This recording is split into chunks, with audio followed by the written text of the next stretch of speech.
How are you, by the way, Mike Lubie? I know you're going through just meticulous negotiations and all kinds of machinations about.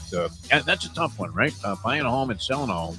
Now, did it strike you all of a sudden? Hey, we're going to buy this house because you didn't have your house on the market until like yesterday. And then you had to do a lot of hustling during the Mike Mayo lunchbox hour to the point where we weren't sure if you were going to join us or not. Because we saw you outside, and it is true. When you're on the phone, I'm not sure that it's always a matter, that involves a lot of serious details. But you are like a third base coach when you're on the phone talking to someone. When you walk outside, and then you're doing all the gestures and everything. And I swear to God, I thought about stealing second while you were out there. I really did. Could have sworn I saw the sign. The time. Wake up with Defo, joined by Lubie. Welcome to the Defo Show.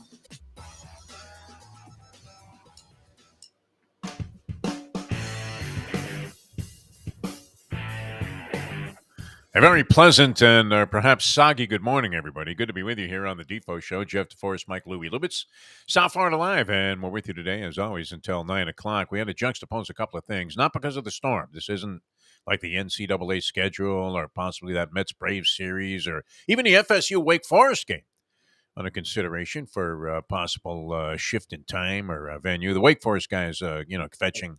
Saying, hey, let's do something about this, right? We're veterans here in Florida. We know what's coming up. I mean, you have to let it happen and then see what happened as a result and try to make decisions based on that. Now, you do want to be prepared for this sort of thing. And I would have to say, my horoscope was a little eerie. I think it was talking about my professional career and maybe my life in general. But it said that I should take something seriously that I usually treat as a joke. Otherwise, if I don't, come to grips with the fact that I'm making light of certain situations or taking it lightly, maybe with regard to what we're doing here, I'm not sure exactly, but that it was going to have serious consequences for me in all aspects of my life, financially, professionally, relationship-wise. So whatever it is, and you could say that, we sit here and make light of the fact, and I don't mean to imply that people shouldn't take this seriously, and yesterday was a good example of it, right? Because we were out at a cone of concern, the cone of death, as it's known, and it looked like this thing was going to hit Tampa. So now all the big news entities, CBS has Nora O'Donnell. She's got a raincoat on all of a sudden instead of all of it. A very highly fashionable raincoat, by the way, which you're probably not concerned about if you happen to be getting whacked with 140 mile per hour wind gust as you're reporting there from the pier, off the 7 Mile Bridge or whatever that is. Exactly. No, it's not 7. What's that St. Petersburg Bridge called? I know you're talking about. I don't know. Skyway Bridge. Skyway Bridge. Isn't that it? And that is some fucking bridge. It really is, because there's a point there where you're going straight up in the air. Boom, like you're going up a hill in San Francisco or something, and it's the first time you're driving a stick shift. But you're hoping your car, fortunately I've had good vehicles, but if you're in a rental car, there's a chance that it doesn't make it all the way up without sliding back. That's under good, ideal conditions. Hey, look at the sunshine. Isn't that nice the way it reflects on the water? Now imagine under hurricane conditions, and of course, that's where they want to situate their news anchor, because they have to be at the center of it all. In fact, the TV coverage has often been, unfortunately, and you could say this about this area, but then there are signs that you should perhaps, Defo, take this a little bit more seriously, even though supposedly we're okay here in South Florida. Now, naturally, you feel for, anybody that's going to get thwacked by this thing, who would want... I kind of dig the chaos of storms every now and then. I always kind of liked it from the angle of body surfing or whatever. If there was a storm on the horizon, the waves were going to be bigger. Now, you don't have a lot of waves in South Florida.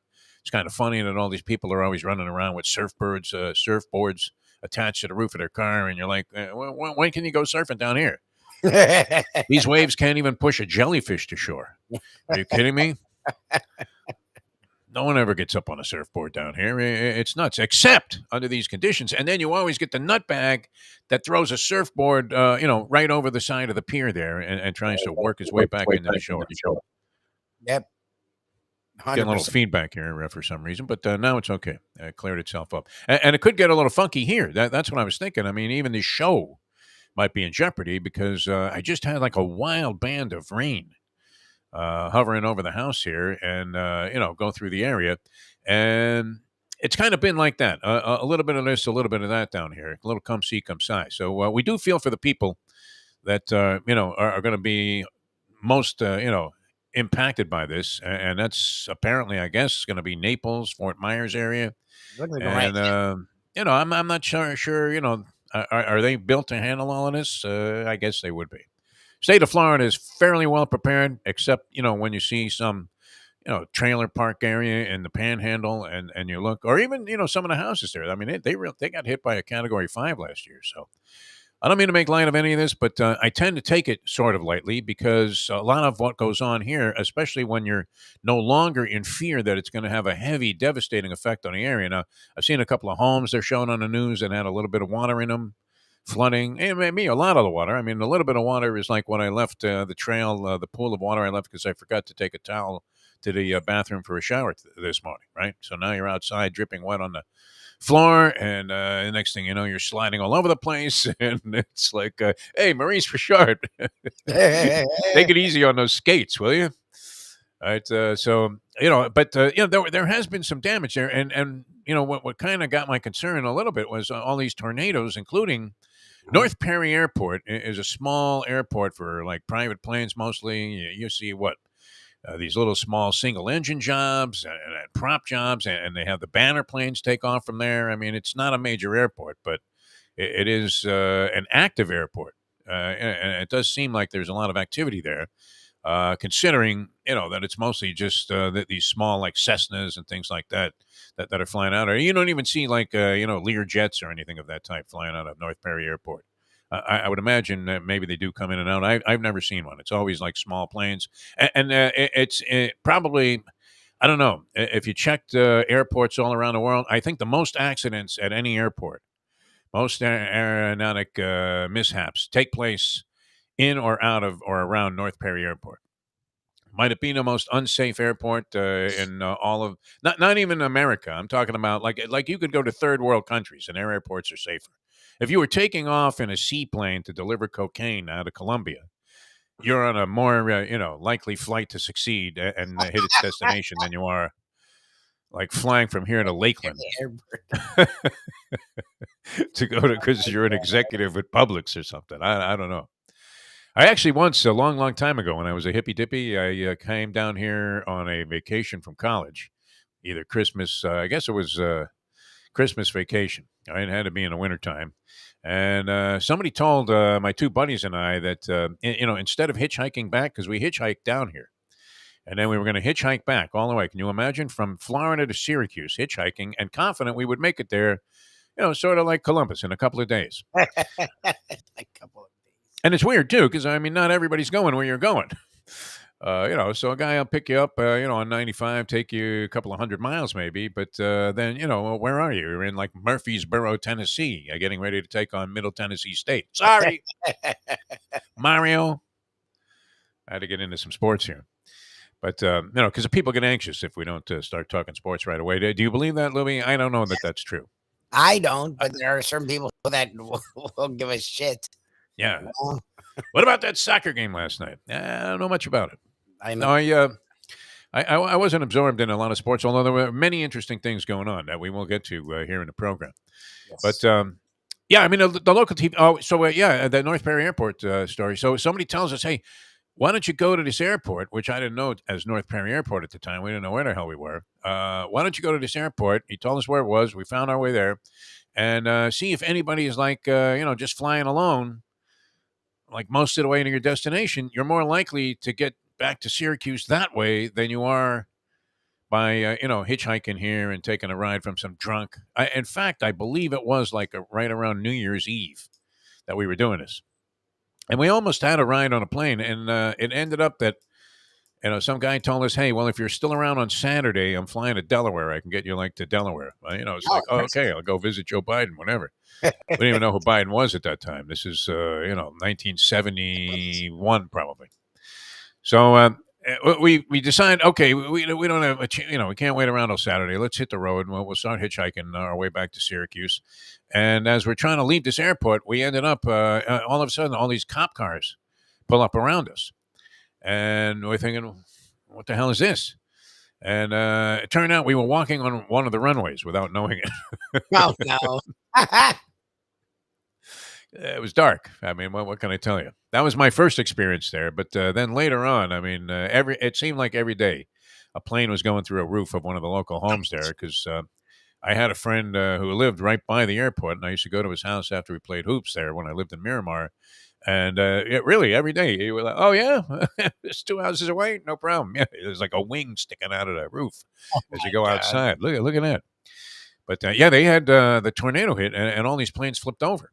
And I just seen a story on the news about how some guy was securing his plane. I thought, well, that's probably a good idea. And then there it was. So we already had felt remnants of this. I was on my walk of life yesterday. There was that one window of opportunity where it stopped raining, and you're thinking, okay, can I do this? I walk for about an hour and a half every day.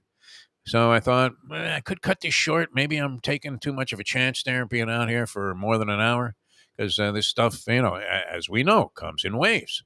So, you have a period there where it's relatively calm, and then all of a sudden, thwack, you're getting just laced in the face with rain and high winds, and everything's blowing around. And sure enough, I did get caught in one band, and it was minor compared to what's probably going to be going on today, and certainly over on the west coast of Florida, where, I mean, this is going to be some serious stuff that they have to endure today. So our best wishes are with these people for, the best possible result that you can get from a catastrophic situation that's impending there. And it's not pretty. But even this little, bit of rain that I experienced, you're thinking, wow, I mean, if we're like a couple of 100 miles from this thing already, this is not going to be pleasant. I mean, it just isn't. I still go out last night, though, and it wasn't bad. I mean, there were a couple of, bands. I don't know. Were you driving around at all? There weren't that many people on the road, I would say that. In between our trivia in Vega, there were Oh, that's right. You were out.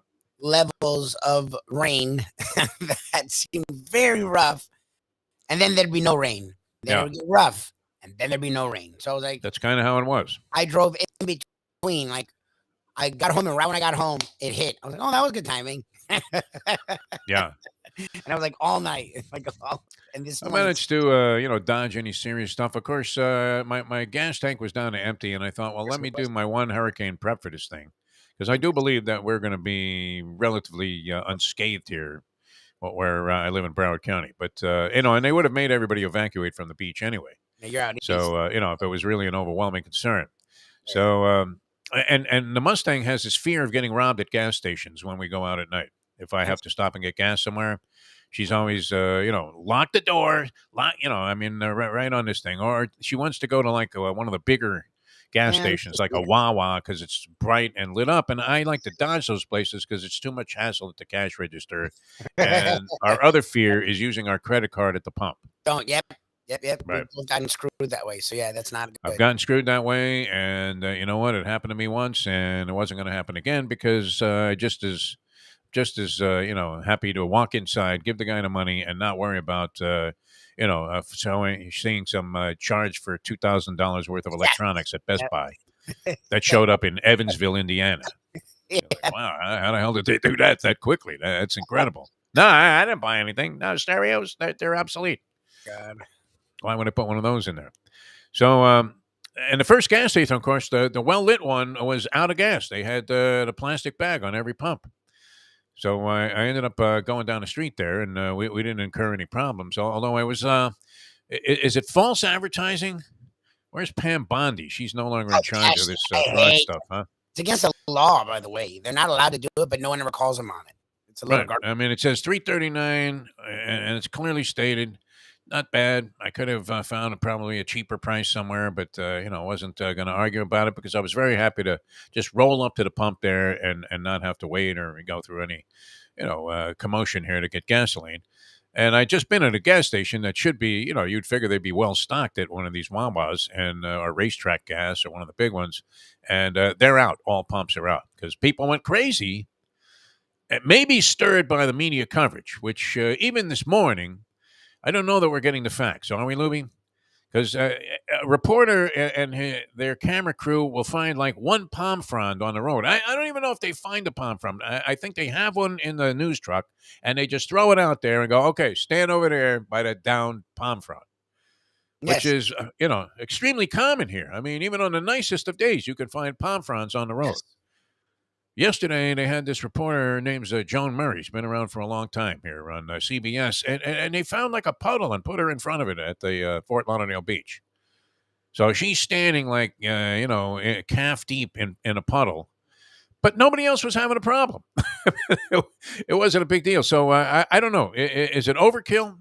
Because then you don't know what to believe. It's hard to heed the serious warnings when they finally arise if a situation should come about. Now, this storm shifted, so it would have more impact, you would think, than previously considered in the South Florida area. But it's still not going to be a devastating impact, which is very comforting, is it not? Yep. Very comforting to know that, Yes. but you wouldn't know that from watching the news. And if something suddenly shifted, we wouldn't be ready for it because you're looking at these reports and you're thinking, this is a fucking joke. I mean, it really is. I don't know. It's crazy. All right. So anyway, it's good to be with you. And our, concerns naturally are with the people there on the west coast of Florida, where this thing is going to make landfall later on today. And it doesn't look pretty. It really doesn't. Is it insignificant or inconsequential to talk about the changes it's impacted the sporting world, including there is some concern about your FSU Wake Forest game? That's on Saturday. I would imagine that's probably okay. It looks like Tallahassee skates on this. Yeah. The problem is that, and a lot of FSU people are making fun of Wake Forest because the coach is freaking out on Tuesday. He's flipping out. He doesn't even want to go out of the house. You don't even go there until Thursday or Friday. Like, it's not going to hit Tallahassee. But where the FSU people and Tallahassee people are wrong is... You're popping a little bit too there, Libby. I don't know if that's happening to you, but it's popping pretty bad. So anyways, if what people aren't realizing is, look where the path of this storm is. Yeah. Like, the path of this storm... It's cutting across the state towards Jacksonville. But look where North Carolina is. Like, yeah. After this storm is where, traveling from Wake Forest, you would travel to Tallahassee. So I can't blame coaches for thinking of that. But to me, if it's coming today, it should clear out by Thursday. Now, I don't know. Sometimes storms linger. You don't know. So I don't know. Your 4-0 Seminoles, facing some concerns here. Now, a couple of games have changed. The Gators have moved their game to Sunday.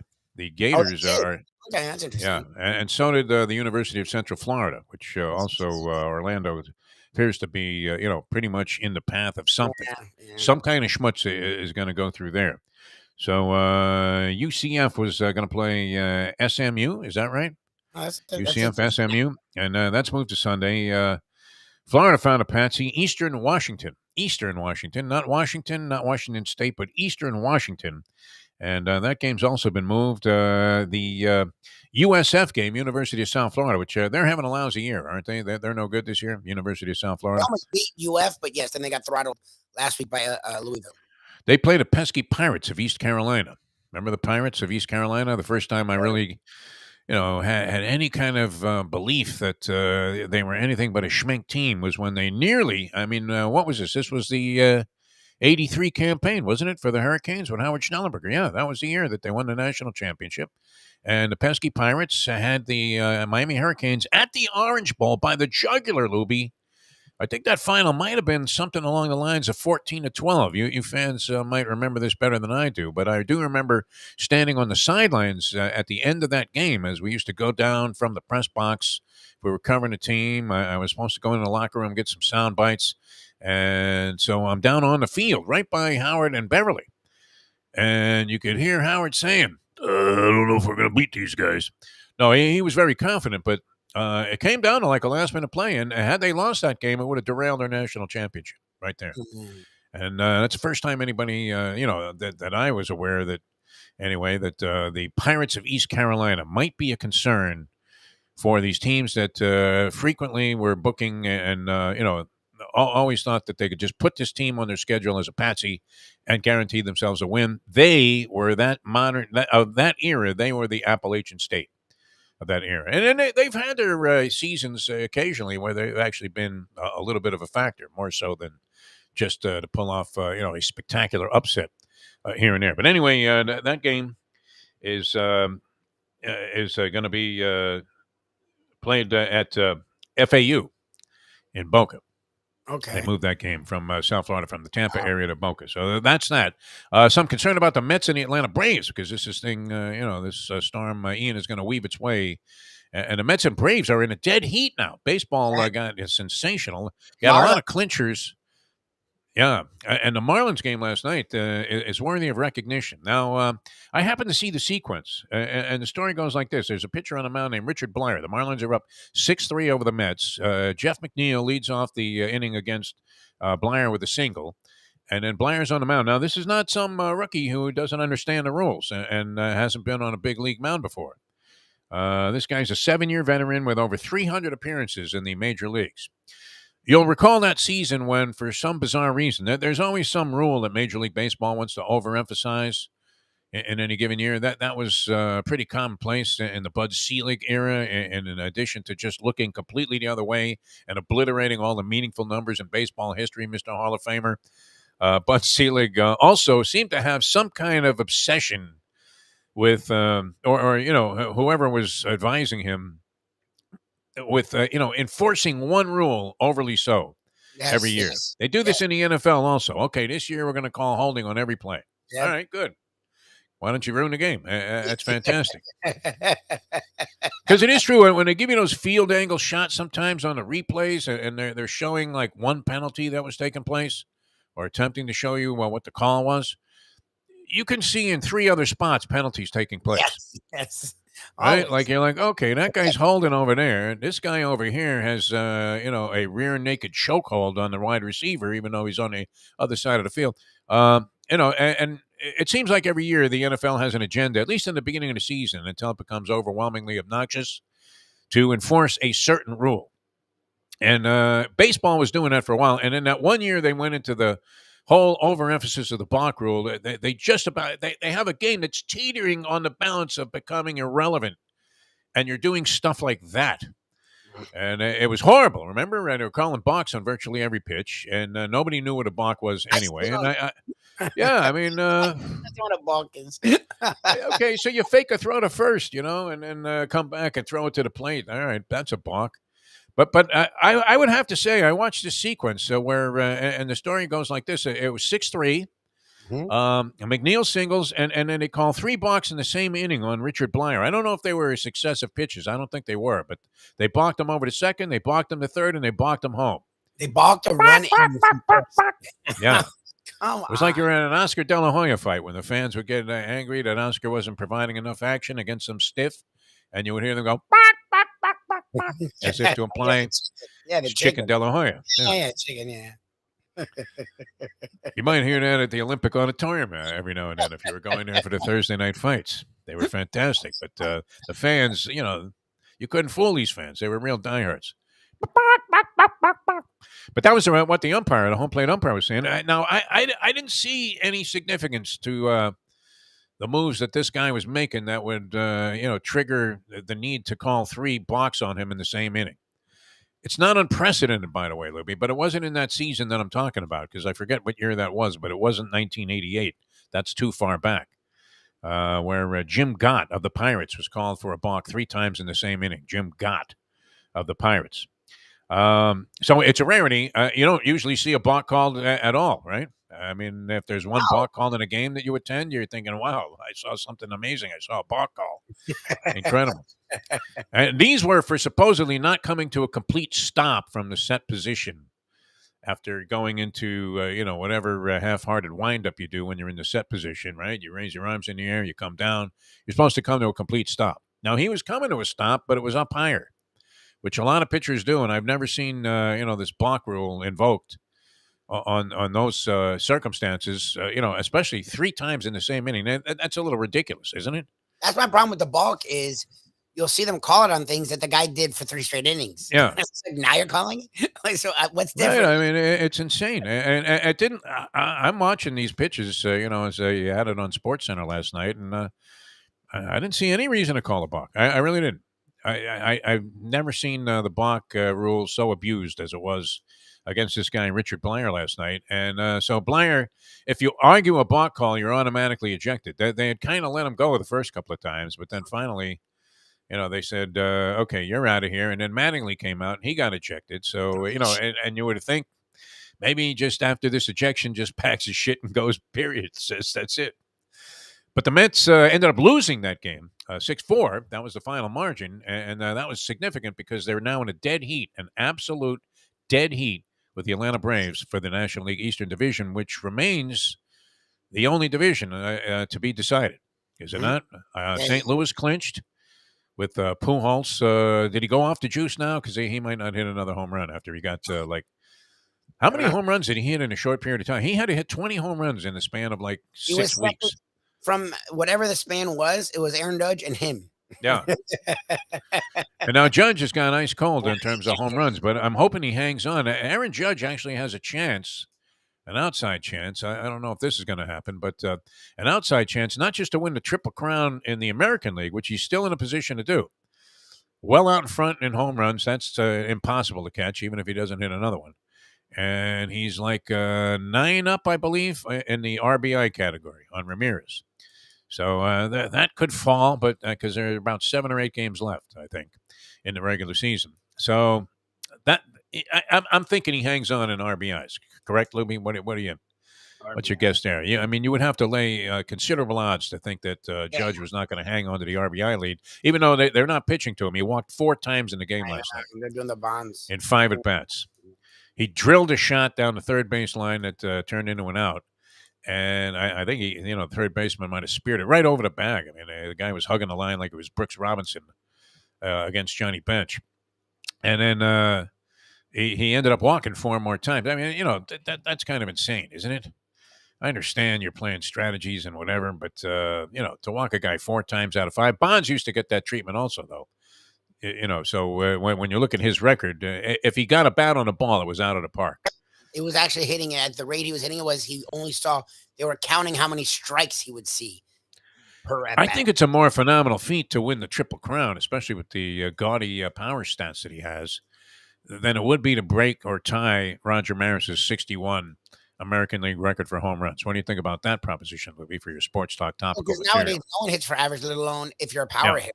They don't even care about hitting for average. So the fact that he's hitting almost 320 is actually impressive.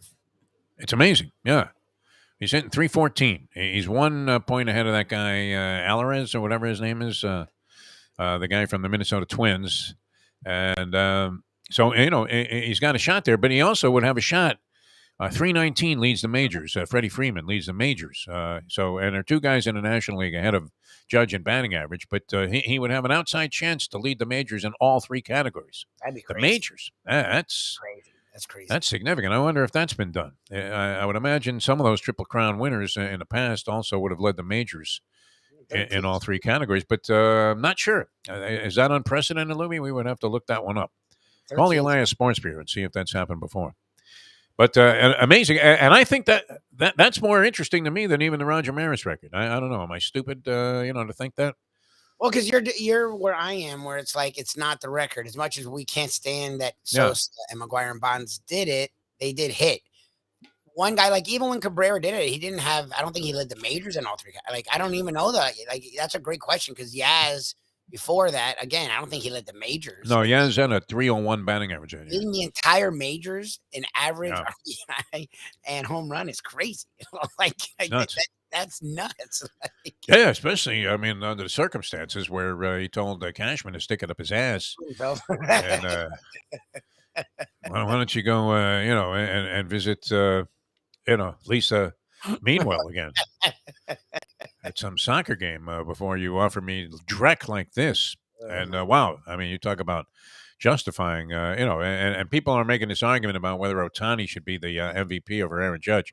No. Guy comes close to winning a Triple Crown and nearly breaks the American League record for home runs. If he doesn't do it, which I've been telling Jim Sarney, it's going to happen on the last day of the season, and he's going to finally hit 61 on the last day, just like Maris did. Yep. To break the Bambino's record, but this will only put him into a tie. Maybe he goes by it with 2 home runs the last day. But once everybody starts jumping on the the bandwagon there, and the press is covering. I mean, all of a sudden they're breaking in on like Good Morning America to show you, an Aaron Judge at bat. Well, I guess it would be a late night talk show, right? But once everybody gets into that kind of craze mode, usually the guy never gets it done. Right? It takes forever. They slow down. Yeah, they slow down. Yeah. McGuire did that, where it was like seemed like it was taking forever to get there. Unbelievable, yeah. So I hope he makes it, though. I would like to see Aaron Judge hit 62 or 3. That'd be fine. And I'm a huge Roger Maris fan, but it's a hell of an accomplishment, you would think, in an era where you want to believe that players are clean. How come they only catch guys like Felix Heredia, a guy that weighs like 140 pounds soaking wet? That's a guy that gets the 80-game suspension for steroid use. I guess they got Tatis on this, but, it doesn't seem like. I mean, the Pujols thing is baffling. It really is. That the guy was dead in the water. You didn't even want him coming to the plate, and then all of a sudden he's hitting a home run on every pitch. and I think he had I don't know. He was far enough away that he had to have some kind of record pace that he set there in August and September for hitting home runs. Albert Pujols probably a more incredible pace than any period of time that he's ever exhibited before in his career to get to 700. Young Albert was insane. You have to average 35 home runs for 20 years. Can you imagine? I mean, that's pretty substantial there in Major League Baseball standards. Anyway, so there was a lot of good baseball, and all of these teams clinching. The one division that's open is the Mets and the Braves. The significance there is you get a longer series in the first round, and you don't have to play in the first round, right, if you win the division? Yep. So... so your first series is going to be like 3 out of 5 instead of 2 out of 3. Yep. And, makes it a lot easier to deal with the fact that anything can happen in a baseball game, and often does, regardless of how it looks on paper, where you have your ace going against some bum that just got called up from AAA and you still end up losing a game. Even though your ace goes out there and throws 7 perfect innings, some reliever comes in and blows it. Who's the guy, Kimball, with the Dodgers? They had just announced that he wasn't going to be their closer anymore. So he's trying to, I guess, close out a game last night. It was a tie situation, I think he was in. Extra innings. And, of course, he walks in the winning run as the, final guy on the mound there for the Dodgers. That's one that went bust. What happened to Josh Hader, too? I mean, did he just lose it for the San Diego Padres? Relievers are so weird, man, because from one year to the next, even within the same year, they can be freaking lights out, and then they can be the guy we had. I forgot. It's amazing. I forgot his name from the Padres that I hated, the reliever the Marlins spent all that money on. Like it's such a weird head game. Like relievers and kickers. Kickers do that now too, where the greatest kicker ever can't hit the side of a fucking barn. Yeah, it's crazy. Kickers have gotten way better though overall. The depth of kickers that are not only amazingly efficient, but can boot long field goals. They had this guy out there talking realistically. The Dallas kicker, like they're saying, he was 3 for 3 from 60 plus in his career. I mean, who would have thought of something like that, right? Yeah, you would never trot a guy out for a 60-yard field goal. It's crazy. Well, unless you were Hackett there with the Denver Broncos, but that's in Denver where it's possible you might be able to boot one 80 yards, right? Straight to Pat Bowen's gravesite. I mean, his ball goes, clears the stadium. It's great to play in that altitude. Who was the guy, man? His last name started with an H. The guy that you were talking about, Ozzie Guillen didn't want to pitch. Oh, the reliever. Oh, God. Heath Bell. Heath Bell. His first name started with an H. Yeah, Heath Bell. Heath Bell. Sorry. The memory's not totally shot. Padres. Great. Yeah. But he started to show signs of being a shot fighter before the Marlins signed him, of course. Yeah. And then Jeffrey Lurie was insisting that Guillen bring him into every game. In fact, he wanted him to start. And Guillen told him to go fuck himself, and that created a little bit of acrimony between the owner of the team and the manager. And guess what? Ozzie soon was told to say something positive about Fidel Castro, put it in print, and he was out of here. Believe me. Roger Stone, I think, was behind that one. That's for sure. All right, a lot of stuff happening. We're going to talk about many things, and Dave Hyde's going to join us here, one of our favorites here. He's a longtime columnist for the South Florida Sun-Sentinel, and still holding the flag there for print journalism. And in the digital age, of course, he's become a star. He has a book coming out with Jimmy Johnson that is right around the corner here, and it's called Swagger. And so we'll get into a little bit of that with him. And of course, he's been dynamite covering the National Football League and zeroed in on the Miami Dolphins, who play tomorrow night in Cincinnati with a questionable Tua. All of a sudden, isn't this great, Lubie? You talk about a turnaround in sentiment.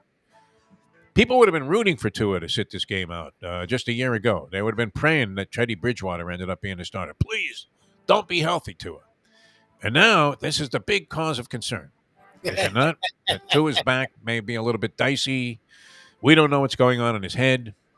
They ask him what day it is, and he says, I don't have any children. That doesn't happen. But that was good enough for the doctor, and I was doing a concussion protocol. How many fingers do I have up? 1. Okay. Yeah. Like 8. Yeah, you got it.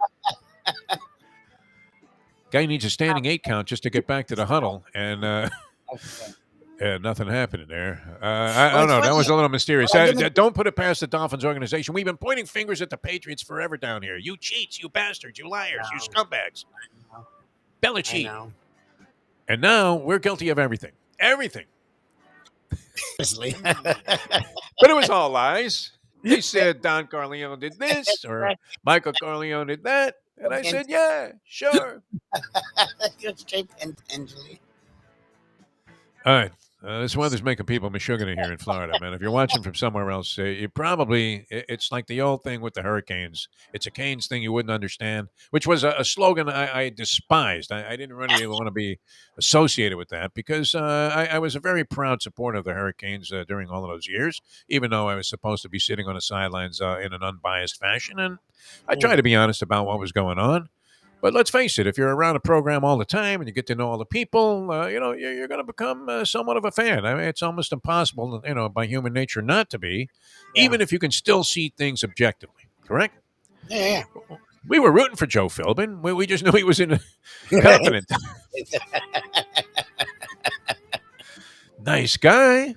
Very nice. Wants that. Nice guy. Coco probably had his redeeming qualities. Man, what a bunch of schleps. Tony Sperano, nice guy. Yep. Why didn't they bring in Dave Campo while they were at it, too, to the coach's team? My God. Dan Campbell. I don't know if he was nice. Now shaking it up there with the Detroit Lions. Are they a live dog this week, the Detroit Lions? What do you think? I have no idea. Look at that point spread here. I got my post here, my trusty post. All right, we want to talk to Dave Hyde. Going to get to him right away here on South Florida Live, the Defo Show. Jeff DeForest, Mike Lubitz. Tomorrow we'll have Tony Segreto with Old School. That's in the 8 o'clock hour. We'll also do a little Hialeah Park Trivia Challenge. And Friday, a Degenerate Friday. And we'll be back with more in a moment. Now that. The time. 7:38. Ponies in Style at Champions, the outstanding simulcasting room at beautiful Hialeah Park. Yes, the grand old lady of thoroughbred racing has never been more vibrant, and you can wager on the races from the top tracks around the country while enjoying a cocktail at the Brass Rail Bar or any of the fine food served throughout the facility.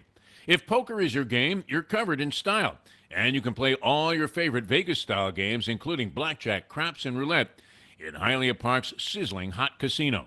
Get a player's card when you walk through the door for all kinds of generous amenities, including our favorite, free play, when you come out to the ultimate casino and entertainment destination, Hialeah Park. Hey folks, Tony Segreto here. Since day one, Catholic Health Services has been part of Old School. And since we've started letting people know about them, it's changed their lives. You see, Catholic Health Services, while being recognized as one of the top places for stroke rehab in the country, it's also about a group of people who not just excel in what they do, from the doctors to the nurses to the therapist, on and on and on. It's how they do what they do every single day that separates them from the pack.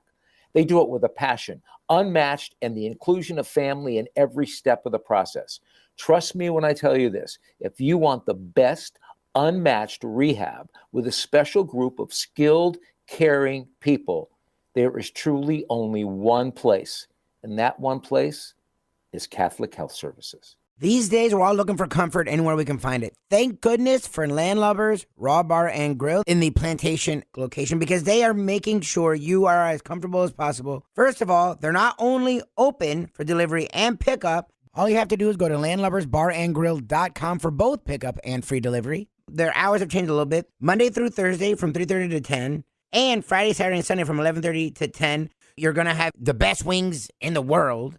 You're going to have a great burger. You're going to have their amazing soups. Again, Landlubbers, Raw Bar and Grill. It's nice and easy. Just go to landlubbersbarandgrill.com for both your pickup and free delivery. Thank goodness for Landlubbers for making you always feel right at home. Mr. Pentangeli, were you a member of the Corleone family? Did you serve under capo regime under Vito Corleone, also known as the Godfather? I never knew no Godfather.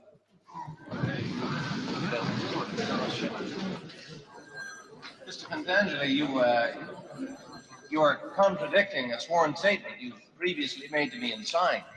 I ask you again, sir, here and now under oath, were you at any time a member of a crime organization headed by Michael Corleone?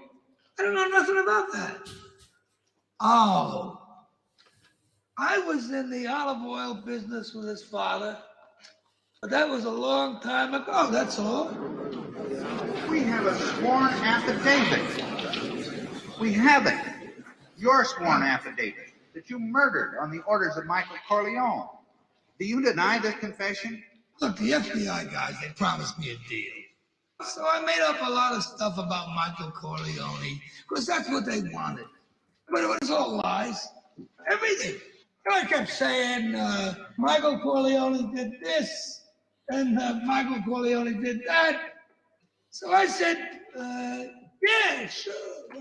It's now time for the Defo Show. All right, welcome back to the show, the Defo Show here. That was an excerpt from yesterday's press conference, Miami Dolphins. Mike McDaniel, the coach, talking about the condition of Tua Tagovailoa and whether or not he'd be good to go in the Thursday nighter as he will face off against Joe Burrow, a rematch of a couple of years ago. They were matched up in the college championship game, and of course LSU with Burrow came out on top of Tua led the Alabama Crimson Tide, and Nick Saban surprisingly still had favorable things to say about his team and Tua. But it took him a year or so to get over it. But anyway, that was an excerpt from the press conference yesterday. Very vague as to whether or not Tua is going to play. Now, you know me. I'm a dying breed, or part of a dying breed. I still love a good sports section. Can't really function without reading one in the morning.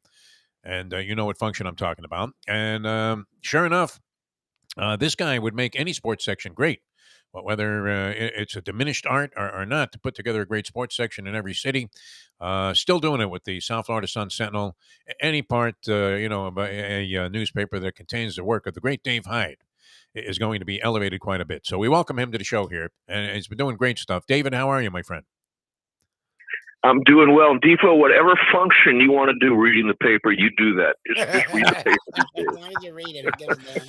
I love it. I get a lot out of it. I mean, I still do, believe it or not. And they go into great detail. I mean, they have like 5 pages of exhibition hockey yesterday in the New York Post. So they do have the liberty, the so-called space, to be able to extrapolate and, go ahead and, theorize and do all kinds of different hypotheticals about what's going on with their teams. Whereas here, we're limited to just the facts, my friends. And now we're trying to figure out what exactly those are. You've had many, many interesting things to write about so far, and I think maybe that's the number one turnabout with the Miami Dolphins. They're actually exciting again, and interesting, which is good, and interesting from a positive standpoint. So, what's your feeling, Dave Hyde, about this 3-0 start? What would have been the key components? It's a great time to be alive. Great time to be alive, Defo, because for 20 years, those damn New England Patriot writers were writing books and appearing on national television about their team and becoming celebrities, and we were writing about the next Dolphin coach.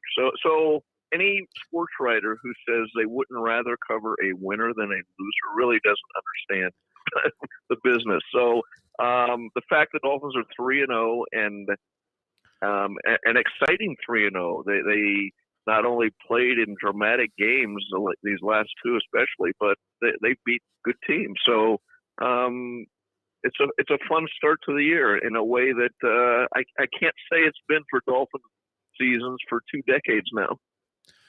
Oh, you would have been with Tony Reale, a permanent spot on Around the Horn if the Yes. Dolphins had done this 20 I years would have. ago. Yeah, 100%.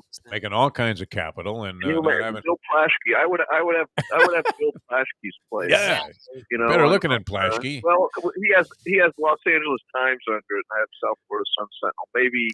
Maybe that would not carry the day. You know, I don't know. The Dave Hyde name and brand carries an awful lot of weight. That's a certainty, at least in our minds and hearts as 100%. well. All right. Has Tua distinguished himself to the point where we can erase some of the question marks, or?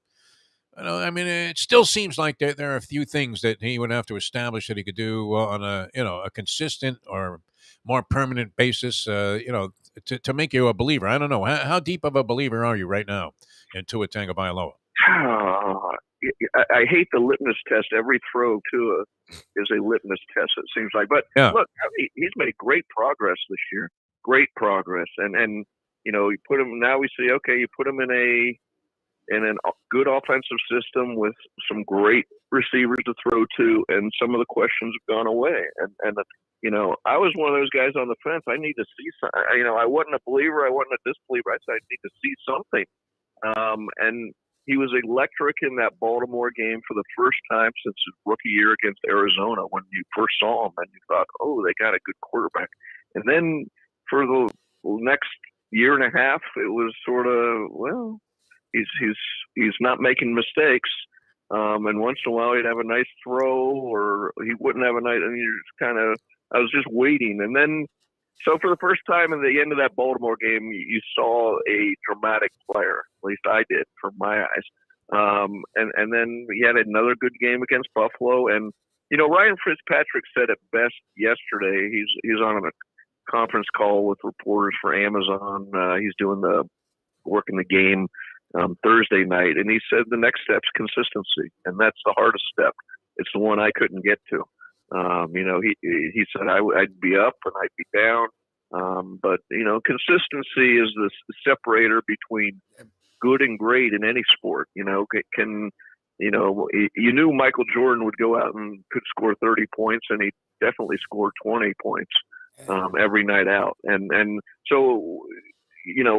Can Tua get to the point where these games are his standard and not, wow, that's the first time we've seen that in over a year. So, but great progress. How can you not just say, okay, now you've seen some of the stuff. It looked more like the Alabama Tua, didn't it? Than what we've seen for the past couple of years. Yes, he's been decisive. He's gotten the ball out. He's throwing it before guys are getting to spots. The anticipation thing, the accuracy, he's actually getting the ball down the field. All that, his pocket awareness is much better than it had been. But heading to this year, Dave, we talked to you a lot. We've been privileged to talk to you a lot. The questions were Tua and McDaniel. And McDaniel, to his credit, unlike Flores, attached himself directly to Tua. He said, this is my guy. That's why I'm coming here. I know he can be something. So far, he's looked right. And so far, he's faced 3 coaches that were pretty high in esteem. And by most accounts, he's outcoached them. Where are you with McDaniel so far in his career, as he seemed to be the 3rd or 4th choice for the Dolphins? And that might be a good thing because they fell ass backwards into the guy that may be the franchise coach. It's the opposite game with George Costanza. 100%. Yeah. Hire the opposite coach of what you look. When he came in here, remember he was the Dolphins were the only team to interview him. Yes, yeah. There were 9 teams with openings. Some interviewed 10, 11 coaches. Yep. And he was he's sidestepped so far some of the normal problems first year coaches have. And look at Nathaniel Hackett in Denver. Right. I mean, those are and we've seen it here. Not you have to pump the brakes a little, because every coach the Dolphins has hired, the first year has been the best year. Going back to Dave Wanstead, Nick Saban, not Cam Cameron, Tony Sperano made the playoffs his first year. Adam Gase made the playoffs his first year. Philbin's first year was his best year. So maybe it's the change or whatever, but the larger point is, a lot of the ideas that McDaniel's brought in has worked, starting with embracing Tua. I mean, that was always a smart move from a lot of regards. First of all, he's married to Tua, whether he likes it or not. So why not make it? Why not put your arm around him, say you love him, and they've formed a quick partnership. Tua is responding to the way McDaniel coaches, and McDaniel has put the offense into his hands, and a lot of firepower there. So, but just personally, even before the game, I love McDaniel from just listening to him in press conferences standpoint. He's different than other coaches, and you can see it just by how he answers questions and what he reveals and the jokes he makes, and I think there's a spot for that in a sport that's always had the dictator coaches win. Well, and he's very humble about everything that goes on as well. Even though he's had great success so far, the Dolphins have won 3 games in 3. You would have to say somewhat distinctly different fashions. Although 2 of the wins have been predicated on outstanding defense at the goal line, and then very opportunistic. And the Baltimore game, it was just incredible, like you said. I mean, it was an eye-opener for anybody that was a Tua detractor. And you said, wow, when they turned this guy loose. It's funny, too. I think McDaniel, one of the keys to his success has been nobody implied that he was a quarterback whisperer before he actually took the reins here of the team. That seems to be something that condemns you to just a short-term, ill-fated tenure as an NFL coach, maybe never to get another head coaching job again. I do have to ask you this, Dave. Have you, and I want to say there was the occasion where every now and then we get so deep into the roster on hurricane coverage, not Miami Hurricanes, which is a whole other story, but maybe equally catastrophic, in a figurative sense. But were you ever sent out on hurricane coverage by the Sun Sentinel in your tenure? Did you ever have to go down to the beach elbow exchange with Kim Bocamper as he was hanging from a palm frond, blowing in the wind? Have you ever gotten involved in hurricane coverage? I've gotten involved in hurricane coverage, but not like television involvement where you're where's the worst place to stand on a beach? Oh, yeah, they always send the sports guy. Yeah, I mean, they send him right into the eye of the storm. Yeah. Yeah, no, I had to write. What they asked me to do is write columns about the hurricanes. One time I wrote about how the hurricane, and it's done this in a couple houses now, introduced me to like next door neighbors. He lived next to these people for years, and hi, how you doing? But a hurricane, you need something, or they have extra plywood or whatever. And I'm one of them, the most recent one had storm shutters, and I went down and borrowed them and talked to them and got to know them. And so it's the great communicator, the category 3 and above hurricane. It's the great facilitator to meet your neighbors. Yeah, you got a generator, Joe? That's kind of nice. You still have air conditioning? They start stealing a guy's power like I was, pirating his cable TV signal. Yeah.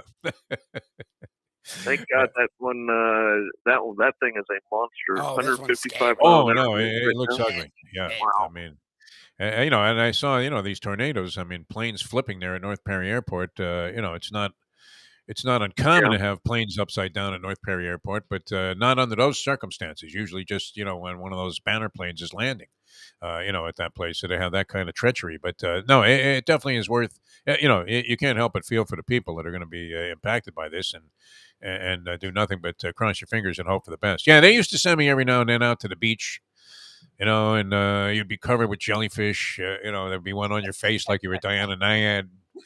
Be having to do some live report. Yeah, it's windy out here. I tell you what, sand is blowing in my face right now. And that was it. You'd throw it back to Neil Rogers for a couple of comments after that. All right. Speaking of the Hurricanes, what I don't know, how much detail you got into there, because it seemed like you were dominating your presence with the Miami Dolphins, a much more positive story. But what do we read, if anything, into this loss to Middle Tennessee State?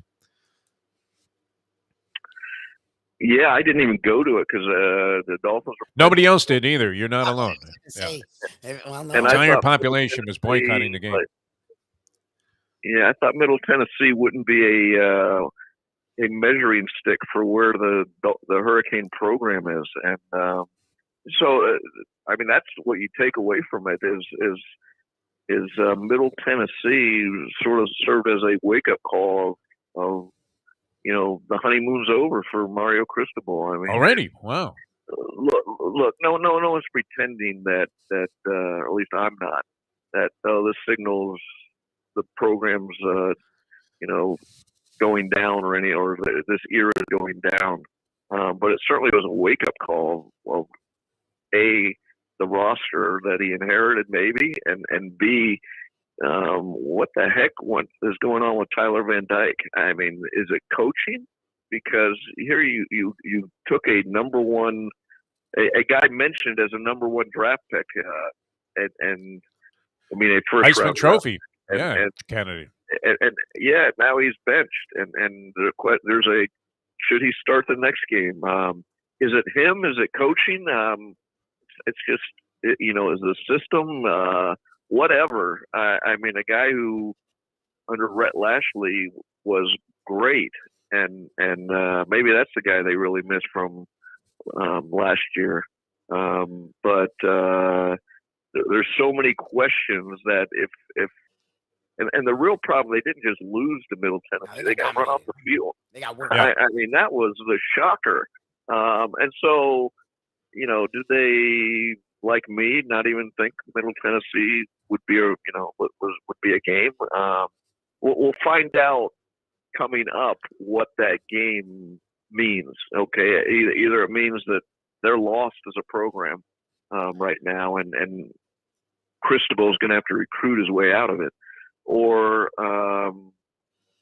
maybe things weren't as bad as they looked that day. But they sure look bad against Middle Tennessee.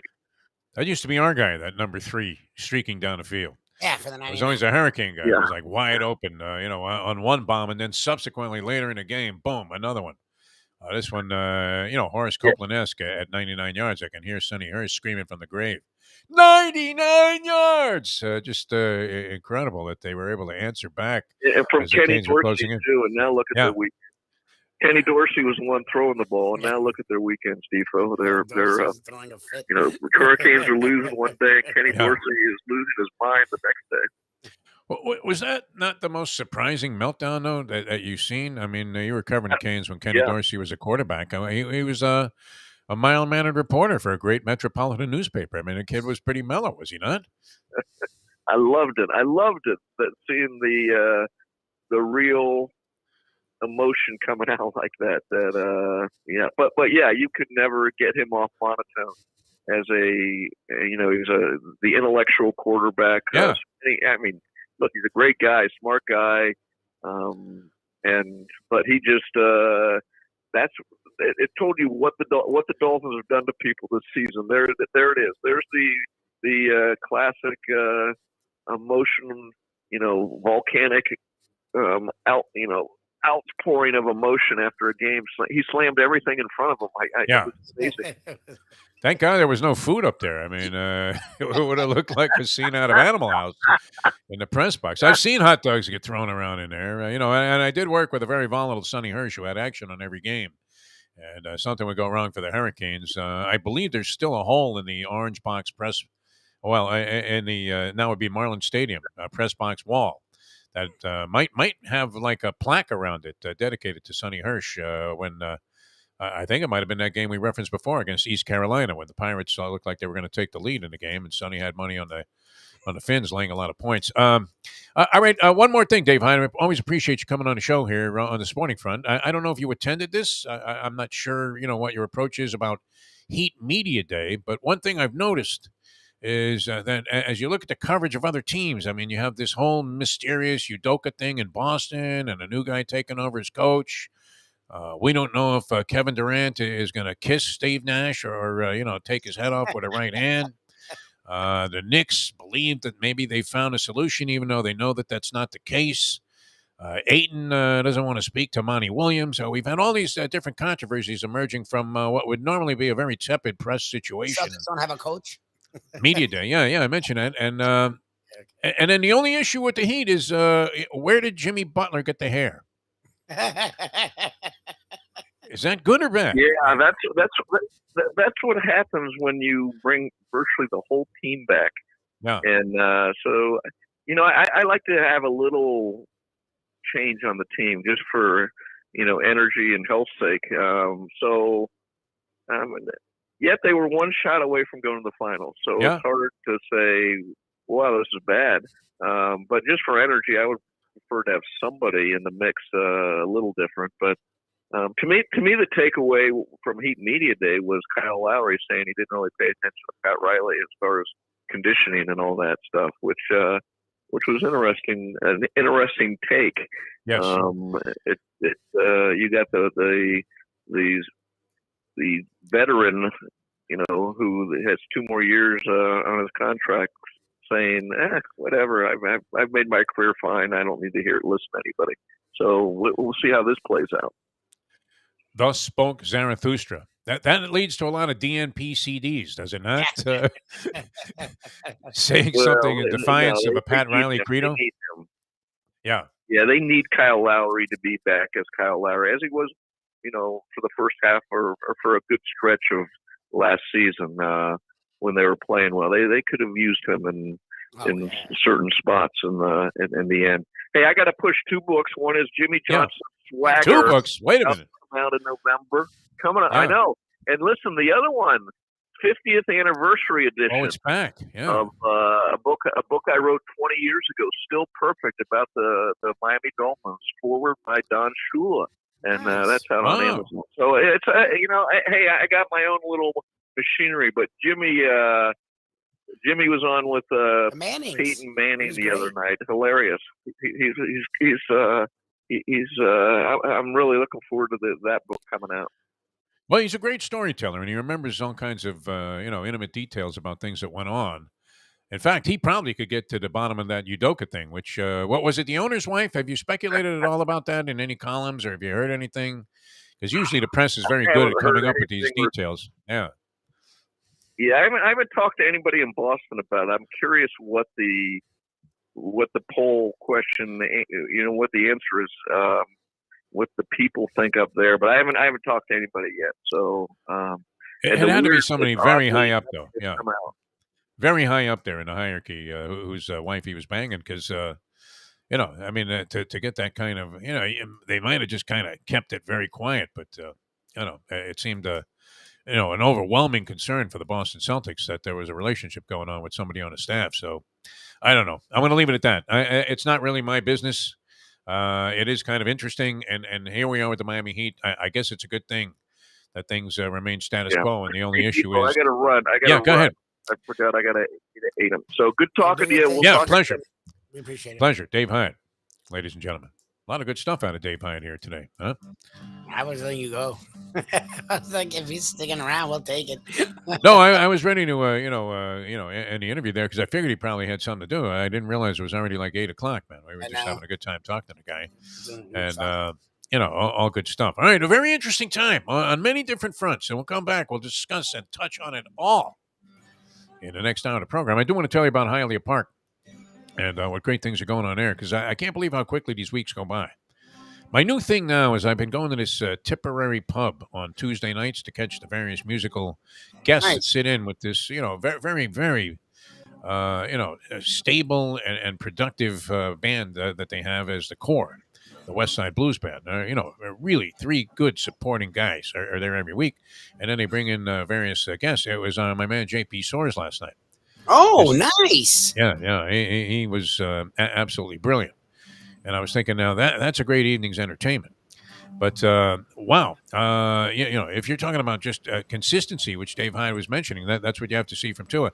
They've been doing this for 9 years, Hialeah Park, making like every day seem like a spectacular, a special occasion. And you want to get out and have a little bit of fun, especially it's oppressive and weird times going on. We're going to elect a bunch of Republicans, and all of a sudden, nobody will have any rights to anything except the ability to carry a gun. We'll all be walking around with machine guns with our kids afraid to go to school. We're heading in that direction. We're heading back to the Stone Age. Did you notice that? Some guy in Arizona, he wants to pop like an old referendum from 1880 on this abortion law now. No, we got to go way back into the past there. Like this guy was in attendance at the Salem witch trials, and he's making laws now. But it is what it is. I don't want to get too deeply into that. They're modern and forward-thinking. Right into the future, man. Yes. I mean, the vision of John Brunetti Sr. And one of the great iconic figures of all time in South Florida sports. I don't know that he gets as much respect as he should, because I do remember all of those battles that he went through with the legislature and these Stone Age thinkers. Speaking of Stone Age, in Tallahassee, when it came to the parimutuel industry, they were just flat out of their mind. And you would have thought, because, of the way the corporate business was going, that they would have had a special interest. Not that they needed to lean in this direction, but just to make sure that Hialeah Park remained a staple of the racing industry. Yep. Now, it turns out that there is only one racetrack in operation right now, and maybe that was the direction the business was going to go in anyway. But I can't help but think that it would have helped to keep Hialeah Park on the map as a racetrack. Now, so it goes out of business as a racetrack.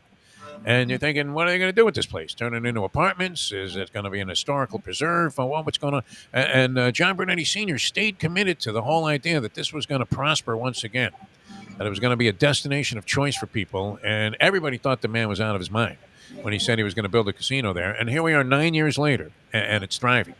And they're paying huge jackpots, and they have one of the great entertainment destinations anywhere in the world. And especially here in South Florida, because you're in there with a shot to win in a casino, all your favorite Vegas-style games, great entertainment, a tremendous vibe going on there, and winning begets winning, Lubie. Yep. It's contagious, right? So, you see somebody over here, and you can kind of feel the good vibe, and then all of a sudden, boom, there's a pocket full of hundreds, that you have on your way out, and you're just duking everybody on your way out, like you're Jimmy Conway, right? Putting 100 in everybody's pocket. And you feel good about it. And that's what you want. That's the kind of experience you want in a casino. You don't want to go in there just thinking, hey, I'm going to get clobbered, and then have it happen to you. And you go, well, I knew I was going to get clobbered anyway. I only brought what I thought I could lose. You don't want to think like that. Think like a winner. That's what Hialeah Park is all about. There's a whole philosophical thing to it, Lubie. It's not just a casino. I agree. All right, this is not just some brick and mortar place, and there's nothing to the vibe. All right, the Champion Simulcasting Room is great, and make your plans to be there for the Breeders' Cup. That's coming up. That's right around the corner. Going to be taking place at Keeneland this year. Be tempting to go, but I think nobody goes there anymore. It's too crowded. That kind of thing for me. I go Barra on that one. So, I mean, that might be a great thing. And maybe we can get together with Frank Fiore and some of the people there at Hialeah Park. Great to see everybody. Have a little party there for the Breeders' Cup and bet all of the big races with the World Series of Horse Racing. It is a fantastic event. And Keeneland, a perfect place to stage it, unless, Lubie, it rains. In which case, it's not the place that you want to be. If we had this kind of weather at Keeneland, well, this kind of weather anywhere is not favorable to having a good time. All right, and the Champion Simulcasting Room is just one of like a big trifecta of places where you can wager and have a great time, including the poker room, which I'm not a poker player, but Mayo is. He loves his poker, and he's perfectly suited for it, right? Because you don't know what he's really thinking. Like, he looks totally miserable, but he's really happy. He's miserable all the time, so it works for him. I don't know about this. There's another scene in The Godfather that when he starts, with that fetching on Mike Mayo's lunchbox, I want to say, be a man!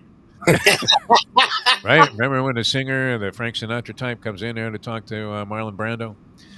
And he's whining that he can't get this movie part. This is when they're eventually going to throw the horse's head into the guy's bed there and say, going to make you an offer you can't refuse. But anyway, I mean, he would love this poker room too, and he's perfectly suited for it because it's very professionally run. I mean, it's great. Fantastic. Great food and drink all over the place. Rewards program is sensational. Get a player's card, and you're going to be very, very happy that you became a patron of beautiful Hialeah Park. All right, we're coming back with more in a moment. Tomorrow we'll have Tony Segreto going old school in the 8 o'clock hour, and we'll also have Dave Gurgles Gurgley doing a little Hialeah Park Trivia Challenge tomorrow, so we'll have a version of that, and then a Degenerate Friday coming up on Friday. Thursday, always now, it's been a regular, and I think we can count on it, Brandon Lang on our Believe podcast. Outstanding. Yes. I mean, if you just like listening to some handicapping theory, maybe you don't agree with the guy, maybe you think his selection is insane, we offer it to you for educational purposes. I think he's been doing well. I think very well. All of our handicappers, he's been on it. I haven't scored them yet, but I think he did good. I think he did well. I like his approach because he is not just picking out of the blind there and telling you this is my game of my lifetime. He's got a lot of what is especially telling. I remember when Mark Lawrence and Brandon Lang both gave us the same numerology on that Vanderbilt game a couple of weeks ago. When Vanderbilt was playing Northern Illinois, and they gave us the stat about what is it, the MAC conference or whatever, and how they never win against SEC teams. Never. Doesn't matter what the differential appears to be in terms of talent. Like when we're talking about any SEC team, pounds them like a drum, and they did it. So that was one of those games where if you follow the show and you listen to our handicappers, you had two expert guys. Of course, you had to cross over into our Believe podcast. You had a firm conviction and reason to believe that these guys were right about that, and it turned out they were. Hey, if you're a gambler of any type, you'll enjoy Hialeah Park. Well, we always do. I love all the Royal Reels hits that are being taken down there. Steve Calabro. I mean, it seems like every day he's handing somebody a check for $50,000. It's a great place, Hialeah Park. All right, we're coming back with more in a moment here on the Defo Show. Jeff DeForest, Mike Lubie Lubitz. Back with more in a moment. Now that the time, it's 8:11. Folks, Tony Segreto here. Let me ask you a question. What do you look for when you go out to eat? Good food, obviously, friendly atmosphere, not too loud, but good energy, reasonable prices, and a place where you feel comfortable.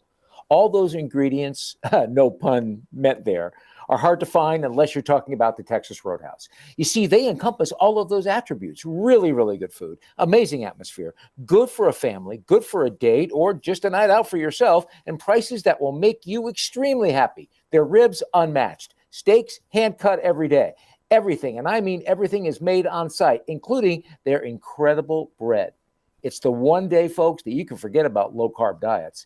Trust me when I tell you, Texas Roadhouse, your restaurant, your destination when you say, where should we go and eat tonight? From the newly renovated sports bar to the beautiful bayside views captured at the Tiki Bar, Jimmy Johnson's Big Chill has it all. Located at mile marker 104, the Big Chill also offers waterfront dining while experiencing breathtaking sunset views of the Florida Keys. It's simply the hottest spot in the Keys to cool off. That's Jimmy Johnson's Big Chill at mile marker 104 in Key Largo. For more information, call today at 305-453-9066.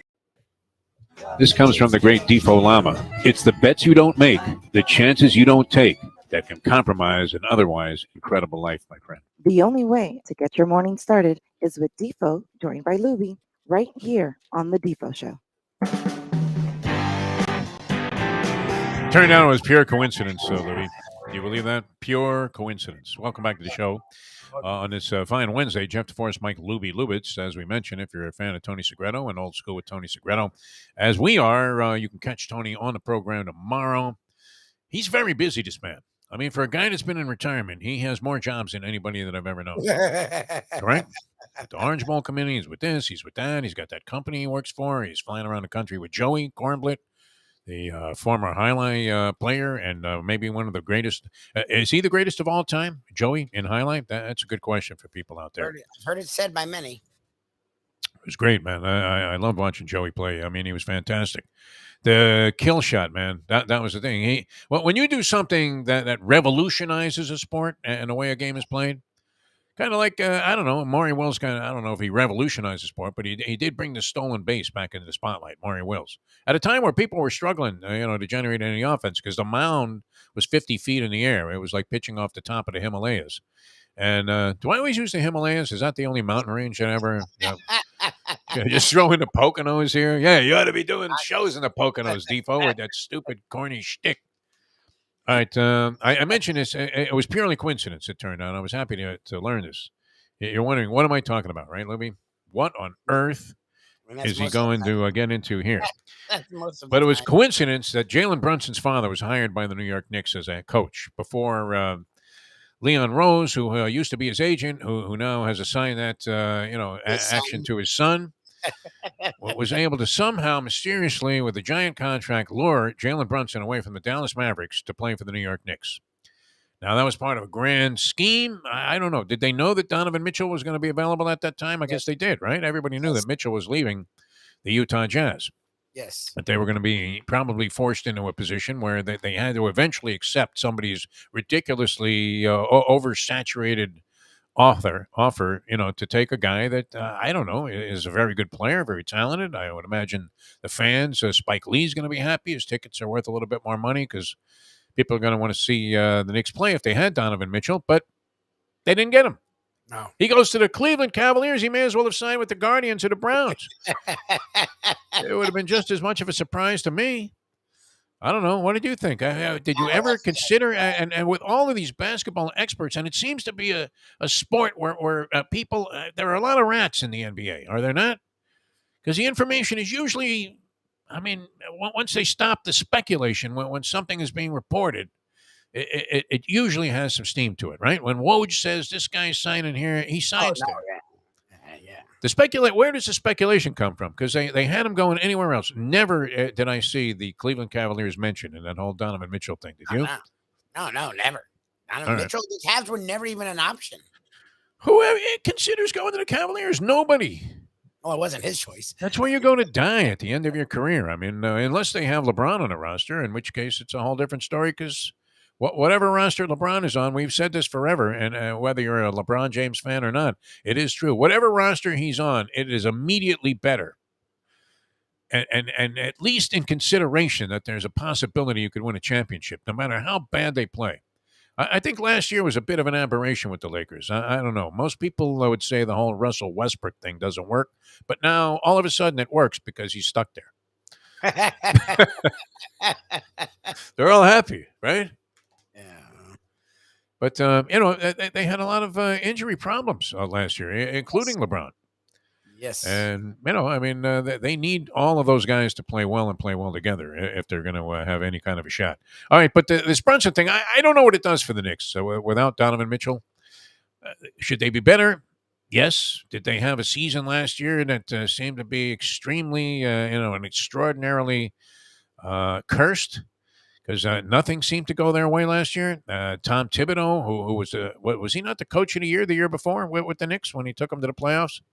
I don't know. When Julius Randle had this marvelous turnaround, and all of a sudden, or the 4 seed.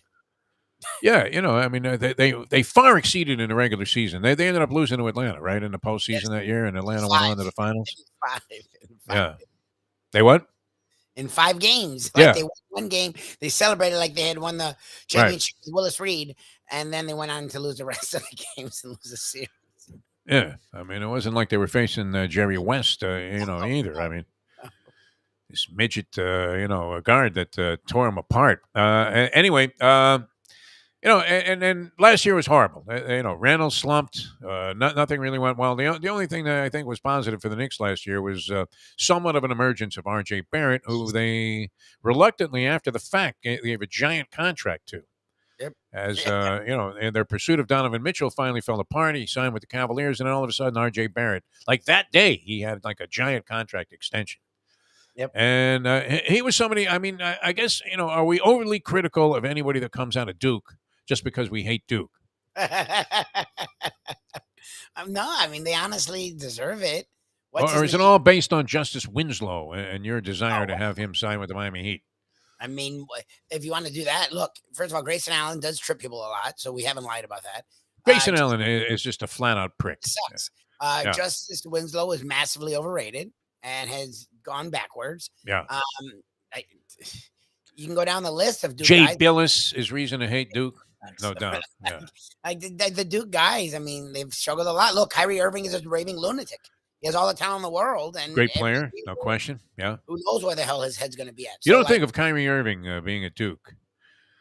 I don't know. Did they have like some kind of standard testing? Because a guy that believes that the earth is flat probably isn't going to do well academically at Duke. It's funny. Coming in high school, he was a bright kid. It's not that he's not bright. It's he's not dumb. He's smart, and he wants respect. It's Fredo. Some of these weird theories that it's like, dude, you're thinking too much. No. All right. Well, anyway, I didn't read this yet because it says hiring of Brunson's father defended. Okay. Like this had nothing to do with the fact that they were in pursuit of Jalen Brunson and they wanted him on the roster. Although Brunson has said, "Hey, it's going to be great playing for my dad." What is the defense here? And this was coming from whom? Rick Brunson, who joined the Knicks in June as an assistant coach and helped them land his son in free agency in July, has faced sexual misconduct allegations in the past. Oh, okay. So they're not defending that he's on the staff. They're defending that he might have been partly known to engage in criminal activity. Jesus. So I misread the headline. I thought this was strictly the hiring of so they've admitted Brunson's father. It happened for Jalen, and he has his own issues now. All right, so they blew this off anyway. Yeah, exactly. Women, what women? The Knicks boys. Oh, God damn it. And we have nothing here. Nothing. Lubie, I mean, what good is it to go to Heat Media Day? I mean, just to hang around with the other reporters and go, it's going to be a good year. Hyde's frustrated that they didn't add someone new because there's nothing to talk about. I'm like, they lost P.J. Tucker, who, some people would say was it was a loss. Instrumental in whatever success they had last year. I mean, he's a tough son of a gun that would take on. I mean, he had that look on his face like you were a new fish at Oz if you were going against him. Oh, for sure. He was the defender protector guy, 100%. And he added the physicality that this team was missing from the year before when they flamed out in the first round versus the Bucks. But they do get a healthy Oladipo, which they didn't have until the playoffs last year. So to me, that almost evens it out. Plus, Hero and Bam have been busting their ass. Like they're in every tournament known to man trying to get their game better. So that alone, to me, makes them better than they were. So to go grab some player to throw it in there so you can say you got someone new. We see teams do that, and that doesn't automatically help. Like, what happened to Tyler Hero in the playoffs last year? I think he was hurt. I think he was hurt for a while. And how did Duncan Robinson fall into such disfavor? Well, because he needs to get better at other things. The Heat, Spoelstra, the one that started that positionless stuff that is swept the NBA. He's not positionless. He doesn't have a position. And where do the Heat always get these schminks that come out of nowhere that turn out to be really good players? Because that's the thing. They find guys that can do a lot of things decent, and that elevates them when they get out there. Like, as long as they're not, they don't shy away from the limelight. You saw Struz. Look, and I think the other thing, too, Yurt 7, I think, is going to have an interesting year. I think Yurt 7's a guy with a lot of talent that could play really well alongside Bam, and they're slowly throwing his name out there. He was pretty highly publicized at Media Day, but they don't talk about his role. So I think he could be very interesting and a new addition because they barely used him last year. What about this rookie kid? Is he going to be any good, Louie? Nikolov Shmenkovich or whatever his name is? He seems like a really good raw talent. I just don't know with all those veterans where you're going to put a guy. He's young, and he's raw. They're ready to win now. Heat not in the top 5 of teams in terms of odds to win the championship this year. I found it a little surprising that you had to look, fairly deeply into the list to find a Miami Heat. The favorites to win it all, the Boston Celtics, in spite of the Udoka controversy that has them going with a coach that's never coached before. Now, Udoka had never been a head coach before, but he was out of the Popovich tree, man. I mean, he fell down like a coconut onto the ground there and right into the lap of the Boston Celtics. And you would have to say did a remarkable job because the Celtics were floundering early in the year. In fact, all the way, was it past the midway point that the Celtics were still, a sub 500 team or hovering right around the nickel mark, 500? And then, they played great. I mean, they were the best team by far in the second half of the season. And nearly made it work. I mean, against a Golden State team that happened to also get hot at the right time. And I think might have been fortunate to get by the Phoenix Suns because the Suns appear to have been, at least excuse-worthy with injuries. And I think, in the aftermath of their loss, which was kind of stunning because were they not up 2-0 in that series? Is that the way that went and then got swept? The Phoenix Suns, didn't they look like they were going to be a cinch to go to the NBA Finals and win the championship last year during the regular season? In a chalk league like the NBA. Regular season, they looked like it was an automatic. It was the playoffs where they struggled with the Grizzlies, and the Grizzlies out of nowhere took them out. And then the Grizzlies took them out. Yeah. The Grizzlies were right there. They looked tough, yeah. I mean, they were right there with Golden State. Yeah. I mean, that's the thing is people forget about the Grizzlies and the Nuggets. To me, they're the Grizzlies, Nuggets, and if the T-Wolves can mature, they're the teams that could be really scary out west that no one's talking about at all. The Celtics thing's weird to me, and I get it. They add Brogdon to a team that was already really good and gave up nothing. But Brogdon's not Brogdon from 4 years ago. Like, to me, the Warriors, with a healthy Clay all year, Jordan Poole, Kuminga Wiseman added to that roster, and Wiggins is now was nearly a Finals MVP. I don't think anyone can touch them. The Grizzlies are the only team that are interesting. The Grizzlies, if they can grow up, they were really close. Like they pushed the Warriors last year to the point where the Warriors were grateful Morant got hurt. You go back 2 years, and you would have thought this Ayton with the Phoenix Suns was, going to establish a permanent love affair with the franchise. And then a year later, and it took a while for this to wear down, but by the time they got to the postseason, this guy's on the bench. And, he said he hadn't spoken to the coach, Monty Williams, during the entire offseason. Williams kind of poo-pooed that and said, no. Yeah, I talked to everybody. Sure, Monty. I try not to read too much into any of these sort of off-the-court controversies that pop up. But discord in the NBA, we've seen where it can be. I mean, it's a cancer. It really is. Well, when is it a lie? Like when a giant ego game, is it not? I mean, NBA basketball especially is largely based on ego, is it not?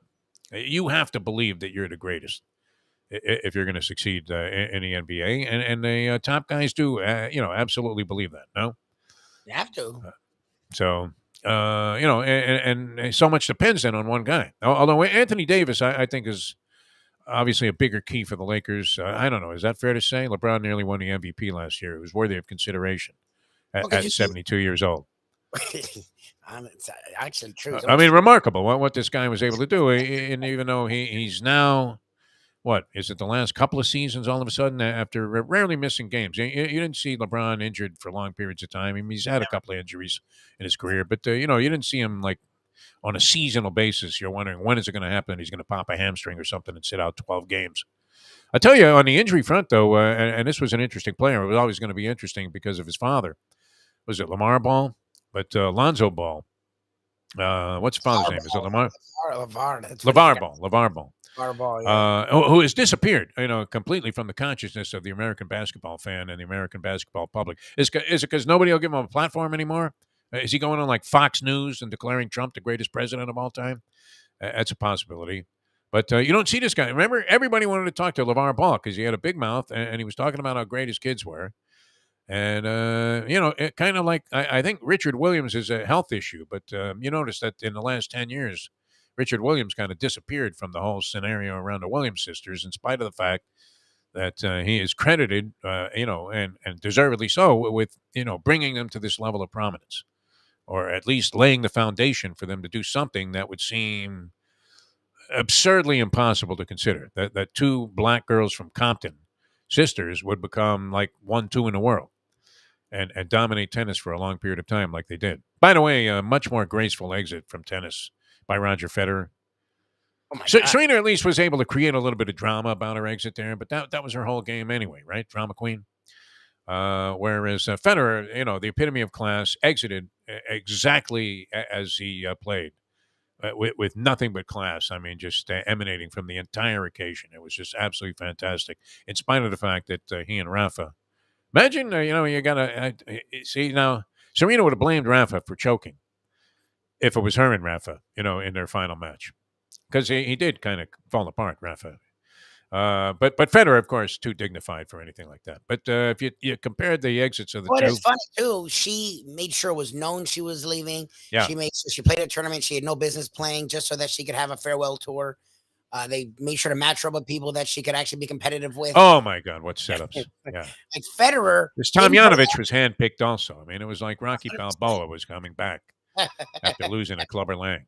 Handpicked, my friends. Federer doesn't play the last two. Out of nowhere, before some schmanky doubles thing. Yeah. It's like, oh, yeah, I'm retiring. And then retires. It was like the total night and day of the way to end their careers. Well, I mean, it was a great, atmosphere for a ceremony like that. This whole Laver Cup, which I never really paid a whole lot of attention to, but I will from now on because it was great. I mean, and beyond that, I mean, what was great about it too, I mean, the tennis was sensational. And you were watching, I mean, great players matched up against each other as if it was a final of a Grand Slam.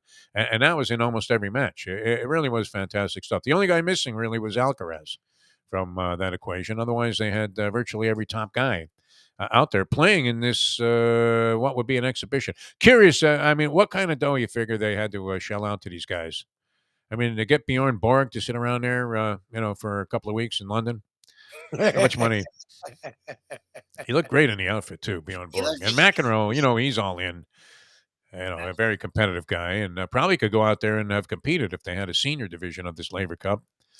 Would have been nice to see him and Rod get it all. Although Rod Laver's got to be, the Rocket's got to be, what, in his 80s? I think he's in his 80s, yeah. Maybe Bobby Riggs could play him for money. We know how that goes. Well, why is Good Morning America, by the way? I happen to leave the TV on this morning. You can probably see a reflection in a Klitschko poster here. But why are they in Ghana? Is Azuma Nelson coming back to fight? What kind of dough? I mean, you figure that this country is filtering to the producers of Good Morning America to have them do their whole show from Ghana. I mean, we want to get paid to go to a restaurant here and eat free food. That's got to be some serious capital for them to start examining the culture of Ghana just arbitrarily out of nowhere. They decided to go there. Oh, yeah. I mean, that was it. Azuma Nelson would have been I don't know if he's the lone attraction there, but would have been the only reason you would think that they would bring this television crew over there if he was coming back. All right, the professor. What was his nickname, Lubie? The Professor. We have our own professor coming up on Friday, and we're going to continue. I mean, did we decide anything there? This Brunson thing was about a sexual assault case, so I apologize for even bringing it up. I think they're admitting that they hired him because they wanted to get Jalen. I think they're not even denying that. They did deny that. I mean, they say it was pure coincidence. That's what I thought. I thought because they had their media day, maybe Thibodeau had made some comment about that. Oh, yeah, we had our eyes on Rick all along. I didn't know he was an assistant. More likely to hire Rick Barry to be an assistant. Yeah, exactly. And have him go for the money. All right, we're coming back with more. We'll take up until 9 o'clock today. It's great being with you. So far, any new news of Hurricane Ian? Well, Big Possum. Big Possum is in the Naples area, which is a little more south. Oh, geez. Best of luck there. Yeah. He says he's fine. He still has power, and I'm not trying to poo-poo him. But I didn't think it was supposed to hit yet. I don't think you're supposed to be counting your chickens. I think it's later this afternoon. That was the deal. Yeah. So if you're already actually feeling stuff that you're proud that you haven't gotten anything, that's not good because it's not. No, take cover. I mean, really, people. And the problem with this thing is it's so massive that you're supposed to feel it from. What we were feeling yesterday and the day before was from the storm. That's how big this thing is. Is that from Tampa all the way down to us? Yeah. That's a lot of area. You're supposed to feel up to tropical storm, if not more. So I can't even imagine what the fuck is going to happen to. What's the guy from the Weather Channel? Joe Cantori? Is that the guy? No, Jim Cantori. That's literally Jim Cantori. You're about to get rocked if he goes to your place. Yeah, he is the Grim Reaper, man. He comes in with an executioner's mask. He does all of his reports. I mean, you're a dead man if this guy's in your town.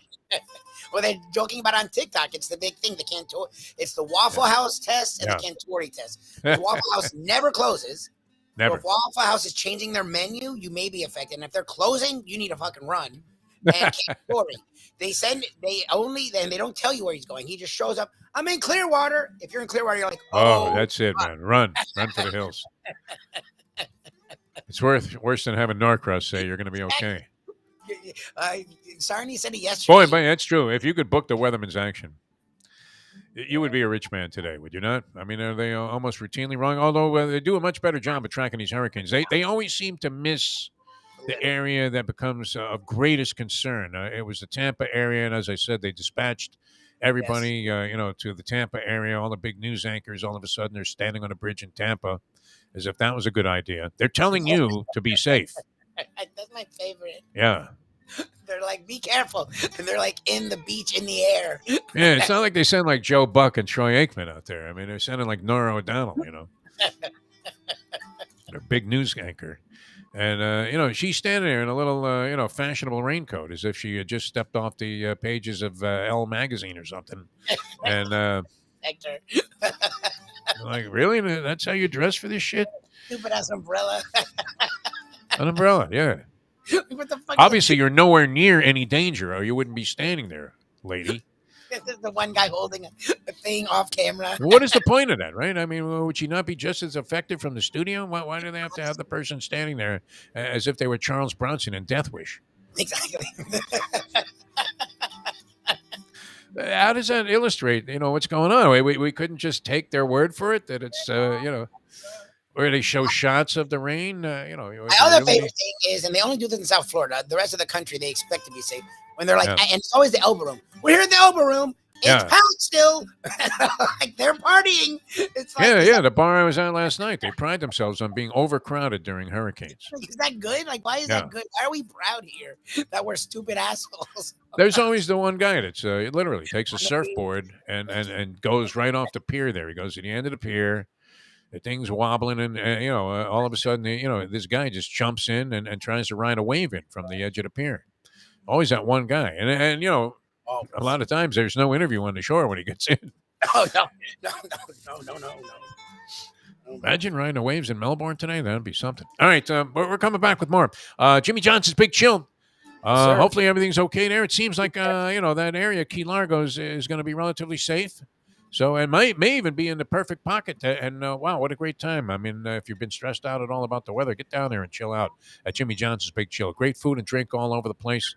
Whether you're looking for fine dining, they have that, right? You want the pistachio-encrusted medallions of mahi-mahi. You can call Mike Mayo and ask his recommendation. I'm sure after he goes down there, he would say, wow, outstanding. Because there's nothing like fresh fish where, I mean, literally it was swimming like a couple of hours ago.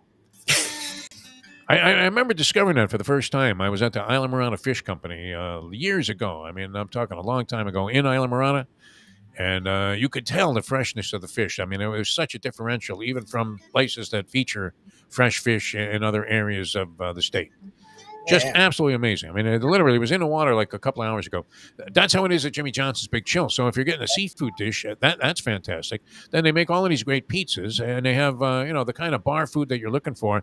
Mayo was poo-pooing that plate of nachos I had from Bonefish Max. I thought it was pretty good. I wouldn't say it wasn't the best I ever had, because the best I ever had was at Jimmy Johnson's Big Chill, the pork nachos. Unbelievable. Yeah. That's what it's supposed to be, right? Because that's the thing is they don't do the thing like Shenanigans. It's different, but you don't get as much. But at least every nacho has stuff, and that's it's good. Yeah. But Jimmy Johnson's they do it like the old school where it's chips and then I like the big pile of pyramid. They put so much stuff that if you are considerate, you can disperse it on your own. There's stuff everywhere. Yeah, exactly. That's what you want. It's creative and it's interesting and it's just good. And it's good tasting stuff. It's not some cheesy thing that came out of a can of Hormel. It's absolutely fantastic. No, they really do it right there. And then, I mean, as evidenced by the Italian Fisherman Pizza, which I would have to say it blew my mind. It actually did. I'm not saying this just because they sponsored the show. It was a mind-blowing culinary experience. Did you get a slice of that, Lubie, the Italian Fisherman? I'm like, is this shrimp? Oh, my God. I'm like, what is on the crab? Yeah.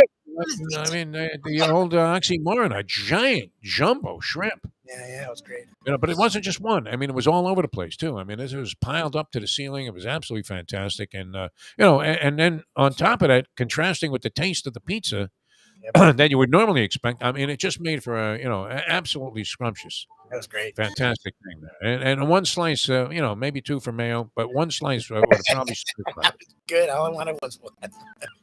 It's great. It was good, man. That place is. Look, I'm ready. Let me know. I'll go back tomorrow. We should have gone back. Should have been back there many times already. All right. Well, we're planning a trip. You heard Dave Hyde. He's got the book out about Jimmy Swagger, and Jimmy wants to come on and talk about the book with Dave Hyde, and we'll get Mike Mayo down there with his discriminating palate and see what he thinks about the food. And if he makes a face, I'll tell you what, I'm going to throw him right into the bay. I'm in the I'm going to put him on a wave runner and set it, so that it's on autopilot straight to the horizon. Get out of here, Mayo. Your skyline. But he knows good food when he tastes it, see? So I think he... He'll love it. Look, I'm guaranteeing he rates this thing 4 stars. I really am. He'll love it. I can't speak for him. He is, after all, a very finicky gambling gourmet when it comes to, putting words in his mouth. But if he doesn't freak over the Italian Fisherman Pizza, then he has no business being in the business. Honestly. No business. All right. I'm going to put it that way, all right? I agree. Not that we're going to put a gun to his head while he's eating the thing, but pretty close. Don't screw this up, Mayo. No, it's great. I speak with great confidence about this, even with a guy that you never know what he's going to say, right? He pop up and say, hey, why don't we go have lunch at Skyline Chili? And you're like, why would anybody? unless there was no other meal available on the planet. I would rather have a gas station sandwich, actually. Something 100%. that was encased in plutonium. Anyway, Jimmy Johnson's Big Chill. You can just fantasize about all of the greatest food that you've ever eaten, and you'll find yourself immersed in it for however long you stay there. Whether it's just for a couple of hours in the afternoon or over the weekend, or you're staying somewhere else, even other location, and you're just hanging out there the entire time. Jimmy Johnson's Big Chill, mile marker 104, the Overseas Highway, the place to go. Yep. And we will be giving you details. We'd like a lot of people to come down there and just hang out with us. Have like a party. Great. Yeah. Because Jimmy's great like that, too. He'll talk to all of the people. People always ask me, what's Mike Mayo really like? They fear Mayo in the food industry. Did you know that? Oh, no. They fear him. It's so funny the way I ask him if it's better to be loved or be feared. And I think he's accustomed to being feared. Like if he comes in there and he doesn't like the place, they're all waiting, for him to taste something. And then, if he makes a face, that's it, man. They don't even want to buy a newspaper the next day.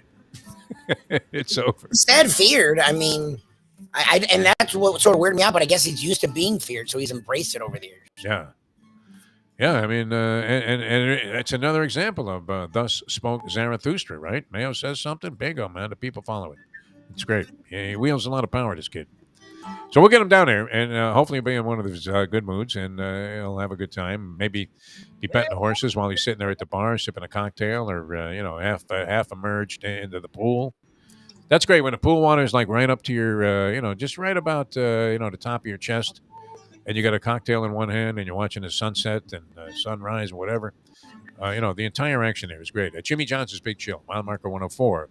The Overseas Highway in Key Largo. All right, coming back with more. Jeff DeForest, Mike Lubie Lubitz. Yes, tomorrow, as we said, Tony Segreto, old school with us in the 8 o'clock hour of the program. We'll do a little Hialeah Park Trivia Challenge in the first hour of the show. Your chance to win a Landlubbers gift certificate.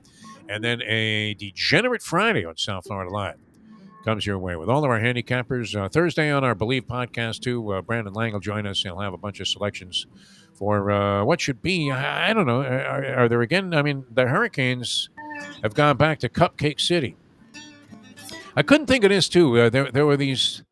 May was asking me what my favorite, what was it, Drake's pastry was or something? Yeah, it was just like snack cake or cocaine. But remember they had these things that they rolled, and they had, it was chocolate on the outside, it was chocolate cake on the inside, and it was kind of rolled up in a cylinder. Swiss cake roll is the one I liked. Are you talking about Swiss cake rolls? Or are you talking about something else? No, this was something else. It was something, I want to say, with an R.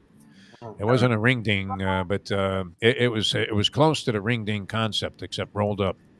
And I can't remember what the hell the name of this stuff was. I don't know. I don't want to look it up because I don't even know how to look it up. Andy's good at the shit like this. Andy, think about this for Defo. Think about this. They were rolled up. They came in a box, and they each one individually wrapped in cellophane, which I guess doesn't really give you much insight into anything, in particular there. But they were rolled up. Swiss something rolls. I said Swiss cake rolls. I said Swiss. Oh, okay. That's the thing I love. That's my favorite one because it's like the devil dog, but the cake was moist. With the devil dog, and he says yodels. They were similar to yodels also, but they were Swiss cake rolls. Yeah. I've heard of ho-hos. Ho-hos are solid. I like Swiss cake rolls because you have the chocolate on the outside. Yeah. And it's like the other thing you said, where you could sort of eat it in layers if you wanted. You could. Yeah. Well, the Malamar was a classic. Malamar's classic. Malamar's like a standalone. No, it was great because you could really pick it apart. I mean, you could dissect the Malamar and eat it in parts. Yep. And enjoy every individual aspect of it, or you could just shovel it in your face, and you knew you were going to eat both boxes of the double box set. They're both toast. There will be nothing left. All right, coming back with more here on the Defo Show. Jeff DeForest, Mike Lubie Lubitz. Should we look at some odds and ends over the weekend, Lubie? Sure. Oh, and Brandon Lang, since you brought him up, and I have to get everyone else's record. He was 4-0-1. Oh, nice. 4-0-1, and the last 2 weeks he's 8-2-1. 8-2-1. College and NFL plays. Joseph DeLuca says it was a yodel. I just don't know. Do you know yodel? I've heard of them. I don't really know. Yeah, no, I remember the yodel, and I believe yodels were similar, but it was a Swiss something roll. Swiss cake roll. Swiss cake roll. Yeah, okay. Those were great. They did and you never heard of Debucalar cookies? Debucalar cookies? No. Because Mayo made a face when I mentioned that. As if like, hey, listen, you old fart. You don't know what you're talking about. That stuff went out of business like 100 years ago. I know, but they were classic. Debucalars. Somebody will remember. All right, back with more in a moment. Now that. The time. Wish I had a box of the Dubuculars, man. They were fantastic. So 8:44, William McCovey time. Ponies in Style at Champions, the outstanding simulcasting room at beautiful Hialeah Park. Yes, the grand old lady of thoroughbred racing has never been more vibrant, and you can wager on the races from the top tracks around the country while enjoying a cocktail at the Brass Rail Bar or any of the fine food served throughout the facility. If poker is your game, you're covered in style, and you can play all your favorite Vegas-style games, including blackjack, craps, and roulette, in Hialeah Park's sizzling hot casino.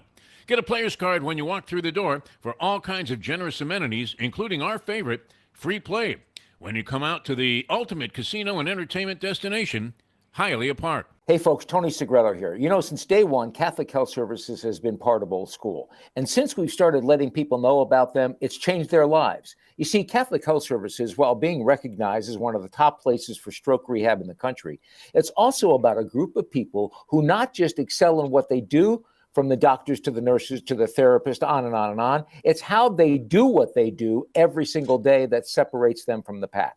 They do it with a passion, unmatched, and the inclusion of family in every step of the process.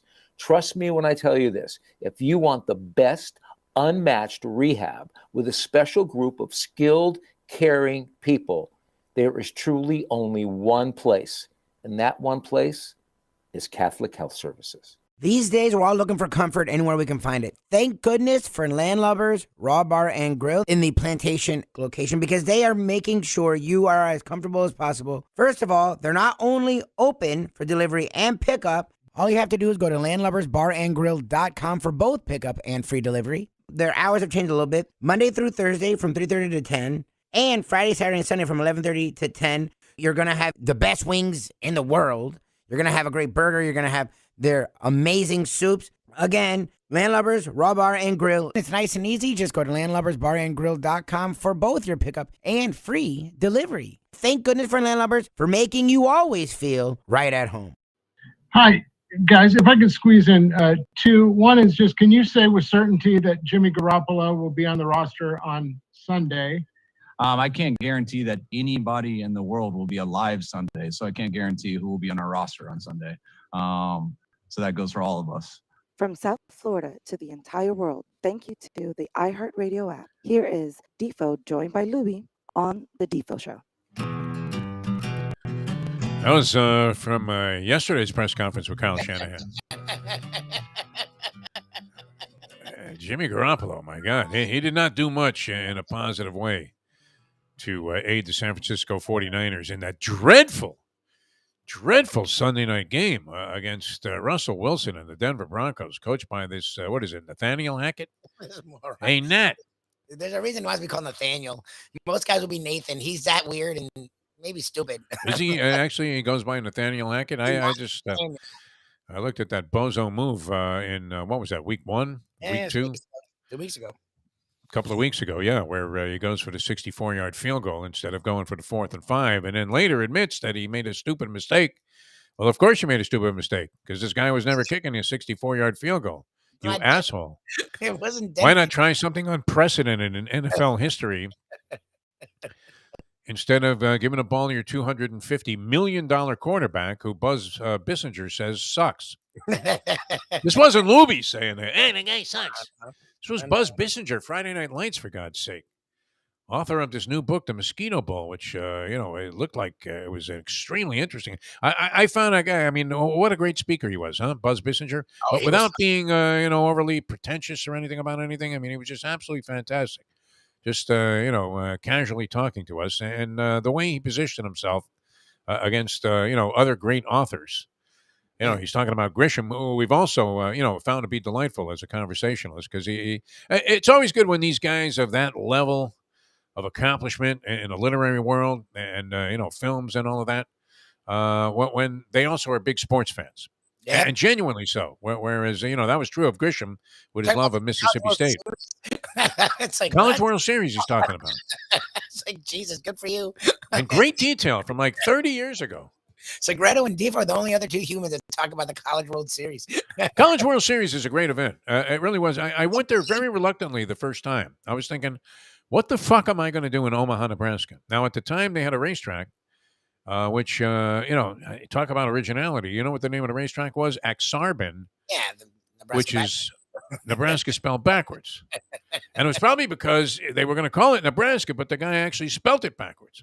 So there's not a whole lot going on there. But I found this. I mean, it was a delightful atmosphere. I like sporting events. This happens at the Kentucky Derby, and at other times. Actually, if you go to Keeneland to go to the races, if you ever get a chance, they have 2-3 week meetings, one in the spring, one in the fall. But if you ever get a chance to spend a couple of days there, if you're a horse racing fan, I would imagine this wouldn't expand all the way out to sports fans. Wouldn't necessarily appreciate the fact that the whole town, this is all they're focused on. And in Omaha, Nebraska, during the College Baseball World Series, the whole city is into it. I mean, you have a lot of people traveling there to support their various college teams. It's not as heavy duty as, say, a basketball or a football naturally crowd would be, but there are enough ardent supporters that you almost feel like a spirit that you would get. Maybe I don't think you find this in Little League games anymore. They're too intense. I mean, but like raw essence grassroots baseball, it's more like that.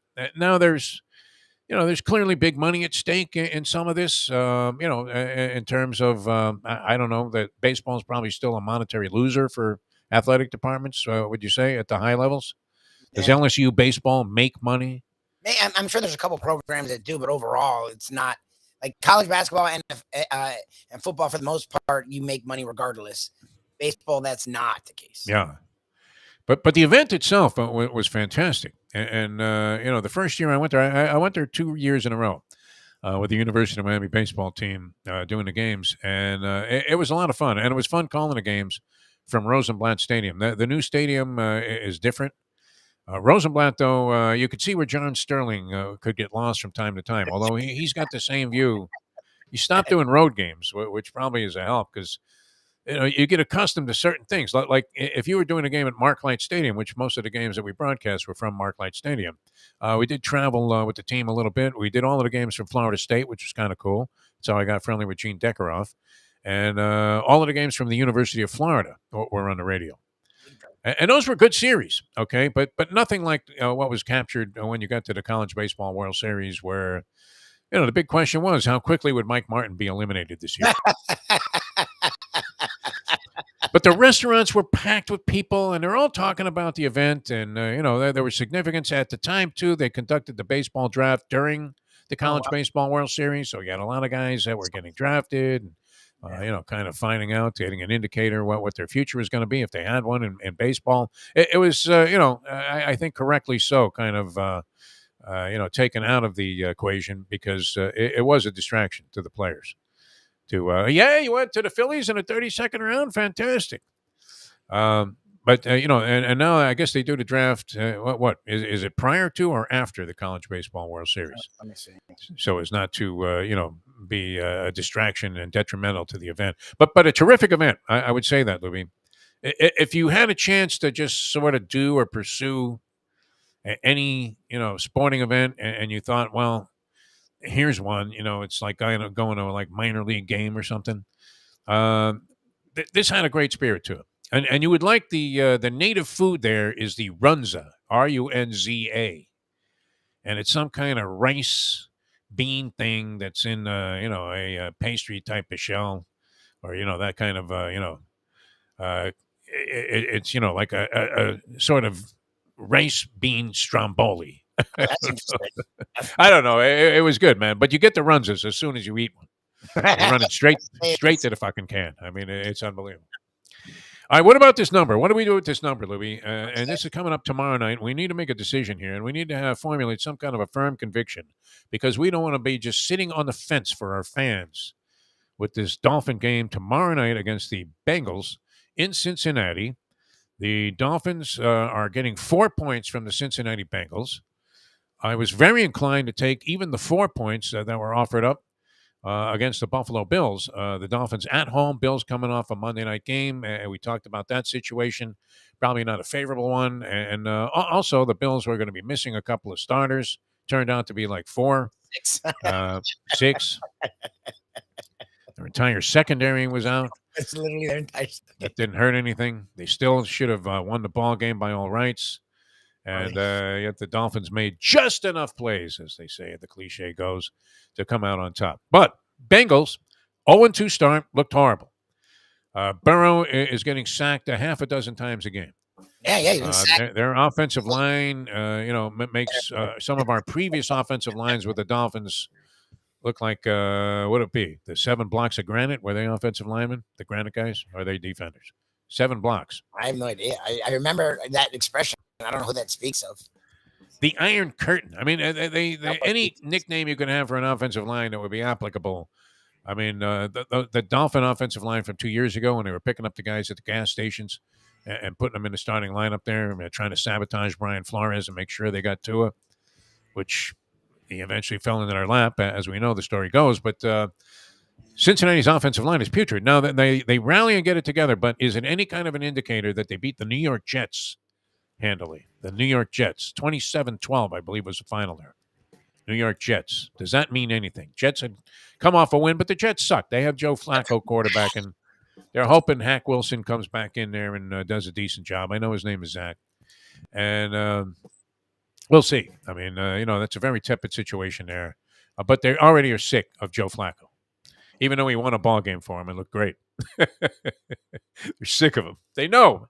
And that was the thing. You heard Dave Hyde reference this earlier with Fitzpatrick was saying that, and this is still a question that remains for Tua. Can you do this consistently? Yep. Can your bad games be just an outright aberration and you still find a way to be competitive even when you're off your best stuff? Which is what we always talk about. Seems to be, a benchmark of being a champion. Can you win when you're not on your best stuff? And, the great champions are able to do that. You can see it very clearly in individual sports, maybe not so much in team sports. But, if Tua isn't brilliant, can the Dolphins still win? Yeah. I mean, I think we've seen that also, which is an asset. But, I guess the injury would be the key factor there. If the guy's 100%, how much chance do you give the Dolphins of winning, Lubie, against the Cincinnati Bengals, and I mean, to get off to a shocking 4-0 start to where now the 72 Dolphins are sticking pins in voodoo dolls of the current players here, hoping they don't go undefeated. I think they have a good chance. I mean, definitely that they're getting points. It's all about Tua. Like, we saw what Bridgewater is. I think Bridgewater is better than that one drive in the middle of a game in their own side of the field. But you still would rather have Tua, though he's playing and they're playing around him. I think if Tua's playing and he's healthy, I think they win the game. The problem is, even if he's playing, is he really healthy? Whether it's his head or his back, something is with him. And I think it would take a game to recover from it. Does he throw in a stinker? Is it possible? And the whole team throws in a stinker. That's the Bengals need. What are they? Are they 1-2? I think the Bengals are 1-2. They're 1-2, and obviously they would like to feel like they turned the corner there after 2 really crummy games, and beat the New York Jets, which you would have to think was a given. The Jets going on the road against Cincinnati. I don't know. I mean, I would like to give the Dolphins a shot to win this game, but I would be more confident, obviously, if we didn't see Tua staggering around like Trevor Burbick. Exactly. In the Tyson fight. The double knockdown where he got up, went down, got up, and went down again. Well, look, the thing is, and I'd love for them to be this team, right? To go from average to good to great, because that's the thing about great teams. 4-0. I mean, what a miraculous thing, especially for us over players. When you've surprised people to not think that's enough and more, I'd love for them to be there, but I don't know if they're there. The fact that they're 3-0, like we've talked about, this is a gravy game, and a lot of the time, the gravy game, the desperate team, especially at home, wins that game. That's really just gravy for the other team, and that's my fear. I think that's what people are expecting. Cincinnati wins this game. I don't know if they're the Bills. Like, the Bills, to me, would be 3-0 and pissed. We want to get to 4-0. The Dolphins, new coach, all this crap. It's like, 3-0. And I don't know if they're going to have that. You think they're just, kind of haphazardly, they fell into this, and well, not that. It hasn't really struck them yet that they are a contending team. I think they'll be fine this year, but I'm saying this is the kind of stupid ass letdown cleat. Yeah, I don't want to see that. If I see that, I'd be disappointed. I want to see a little hunger there coming out of the chute. That'd be wonderful. You have another free swing here. A game you're not supposed to win. Yes. A game that looked like a loss at the beginning of the season when the schedule came out. Yeah. On the road against a team that was in a Super Bowl last year, and by it was a very fluky loss that they suffered in the Super Bowl. They were right there in it, maybe to pull off a shocker, the Cincinnati Bengals. And I forget the exact circumstances, but there were a couple of plays that were like fluke plays that went against them, and they ended up losing the game. But it was very scary there that they were going to win that thing if you were on the opposite side, which I thought the Rams would win that game. And, I believe me, I was sitting there thinking my money is going up in smoke here. So anyway, they were there last year, even in spite of the fact they had the same offensive line problems, because Burrow was always getting buried. I mean, that was part of the modus operandi of the the Cincinnati Bengals. And maybe inclined for a letdown going into the season. Did they turn the corner there by beating the Jets? I think this is one of those games. If you're the Dolphins, you have such a golden opportunity here. You have to approach it as if this was one game and the game of your lifetime. Just win this thing, and then see what happens the rest of the season. Because if you win this, you've taken a quantum leap forward towards anything that you want to accomplish this year. Will you agree, Lubie? Quantum leap forward. Oh no! If you get 4-0, I mean, Jesus. All right, I'm inclined to take the points. I'll go there with Andy, who says a win, no win, but a cover. Yes, win, no cover. Somehow. I mean, cover, no win. That's cover, no win. Cover, no win. Yeah. I mean, that's sort of where I am. I hope. If you're there within 2 Why or 3 can't they points, win this game though? Why can't they win this game? Only because of Tua? The Tua thing doesn't help. I was already a little shaky once they got to 3-0, but now they're like, well, we don't know about Tua. That's annoying. It's like shit. All right. Bengals defense? Are the Bengals that great on D? I don't think so. His end, their offensive line, it's their skill position talent, Joe Burrow. But the problem is he's been sacked 15 times already. I mean, the Dolphins have the ability to put pressure on a quarterback. There's no doubt. And as good as Burrow moves, he ain't Josh Allen. And who's going to stay with Waddle and Tyreek Hill from the Bengals secondary? What do you mean? Eli Apple's one of their starting corners, and he's talking shit. Remember Eli Apple? He's like burnt toast. Eli Apple. They said he had an apple in his throat. He was Elvis Toast Patterson, reincarnated. I don't think Toast is dead, is he? Is Toast toast? That's a good question. We'll have that on the trivia challenge maybe tomorrow. Is Elvis Toast Patterson toast? Which condensed is toast. That could be a question for Mike Mayo later on today on Mike Mayo's Lunchbox. That's the one we see you next. Thanks so much for joining us here on the show. Stay safe, everybody. Stay dry. Please. I don't know if staying dry is possible. This walk of life could be very, very difficult to work in there today, unless you just want to get soaked. Wear a slipper. You'll be fine. Wear a wetsuit, and flippers, That's what you'll have to do to just even walk a half a mile out there. All right. We'll see you guys at 12 o'clock today. Mike Mayo's Lunchbox. We're going to be on the road with the Lunchbox Thursday and Friday if you want to join us here. And it's going to be great. Thursday from Even Keel, and that's Lauderdale by the Sea, commercial, and A1A. Great spot. And great place for lunch also. They have all kinds of specials going on there, and it's just terrific atmosphere. And I love Brad, man. He's a big fan of our shows, and so is his whole family, by the way, Lubie. And they're even big Lubie fans. Which, and I'm a big fan of his because I love the pride and the detail that they, put into every dish that they serve there. It's absolutely fantastic. And then Wicked Cheesesteaks on Friday. Inaugural edition. Love it. That's going to be a spectacular also. I just love that guy is. That's how you know the ones that watch the show and the sponsor. All of the sponsors are amazing. With the certain ones that actually watch it because you can see the ridiculous amount of food they put out, and they're in this weird. And no one's asking to be in this competition. Maybe Mayo. I know we haven't, but every week there's more. I know. Yeah. I mean, I'm thinking back to that Planner and Laspana's original hoagies that we had. And Tom Tanazzini, and with the Louisiana Kitchen, and at Chefery's, Chef Jeff there at the Apple Cider Joint. Oh my God!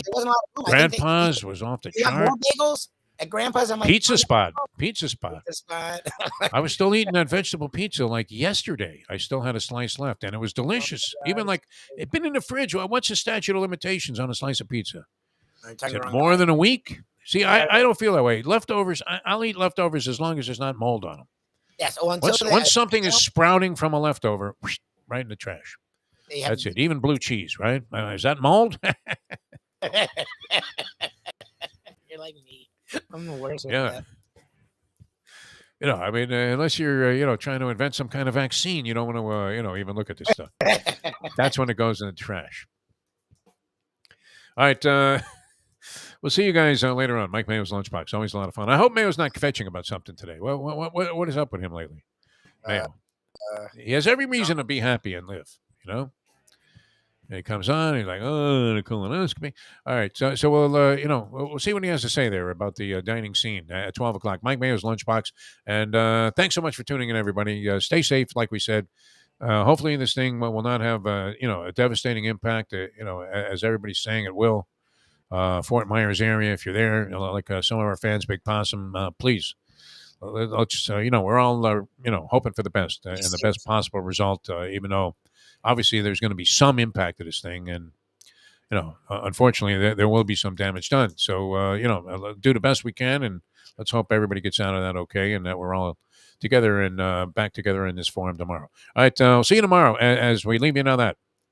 The time. It is 9:06.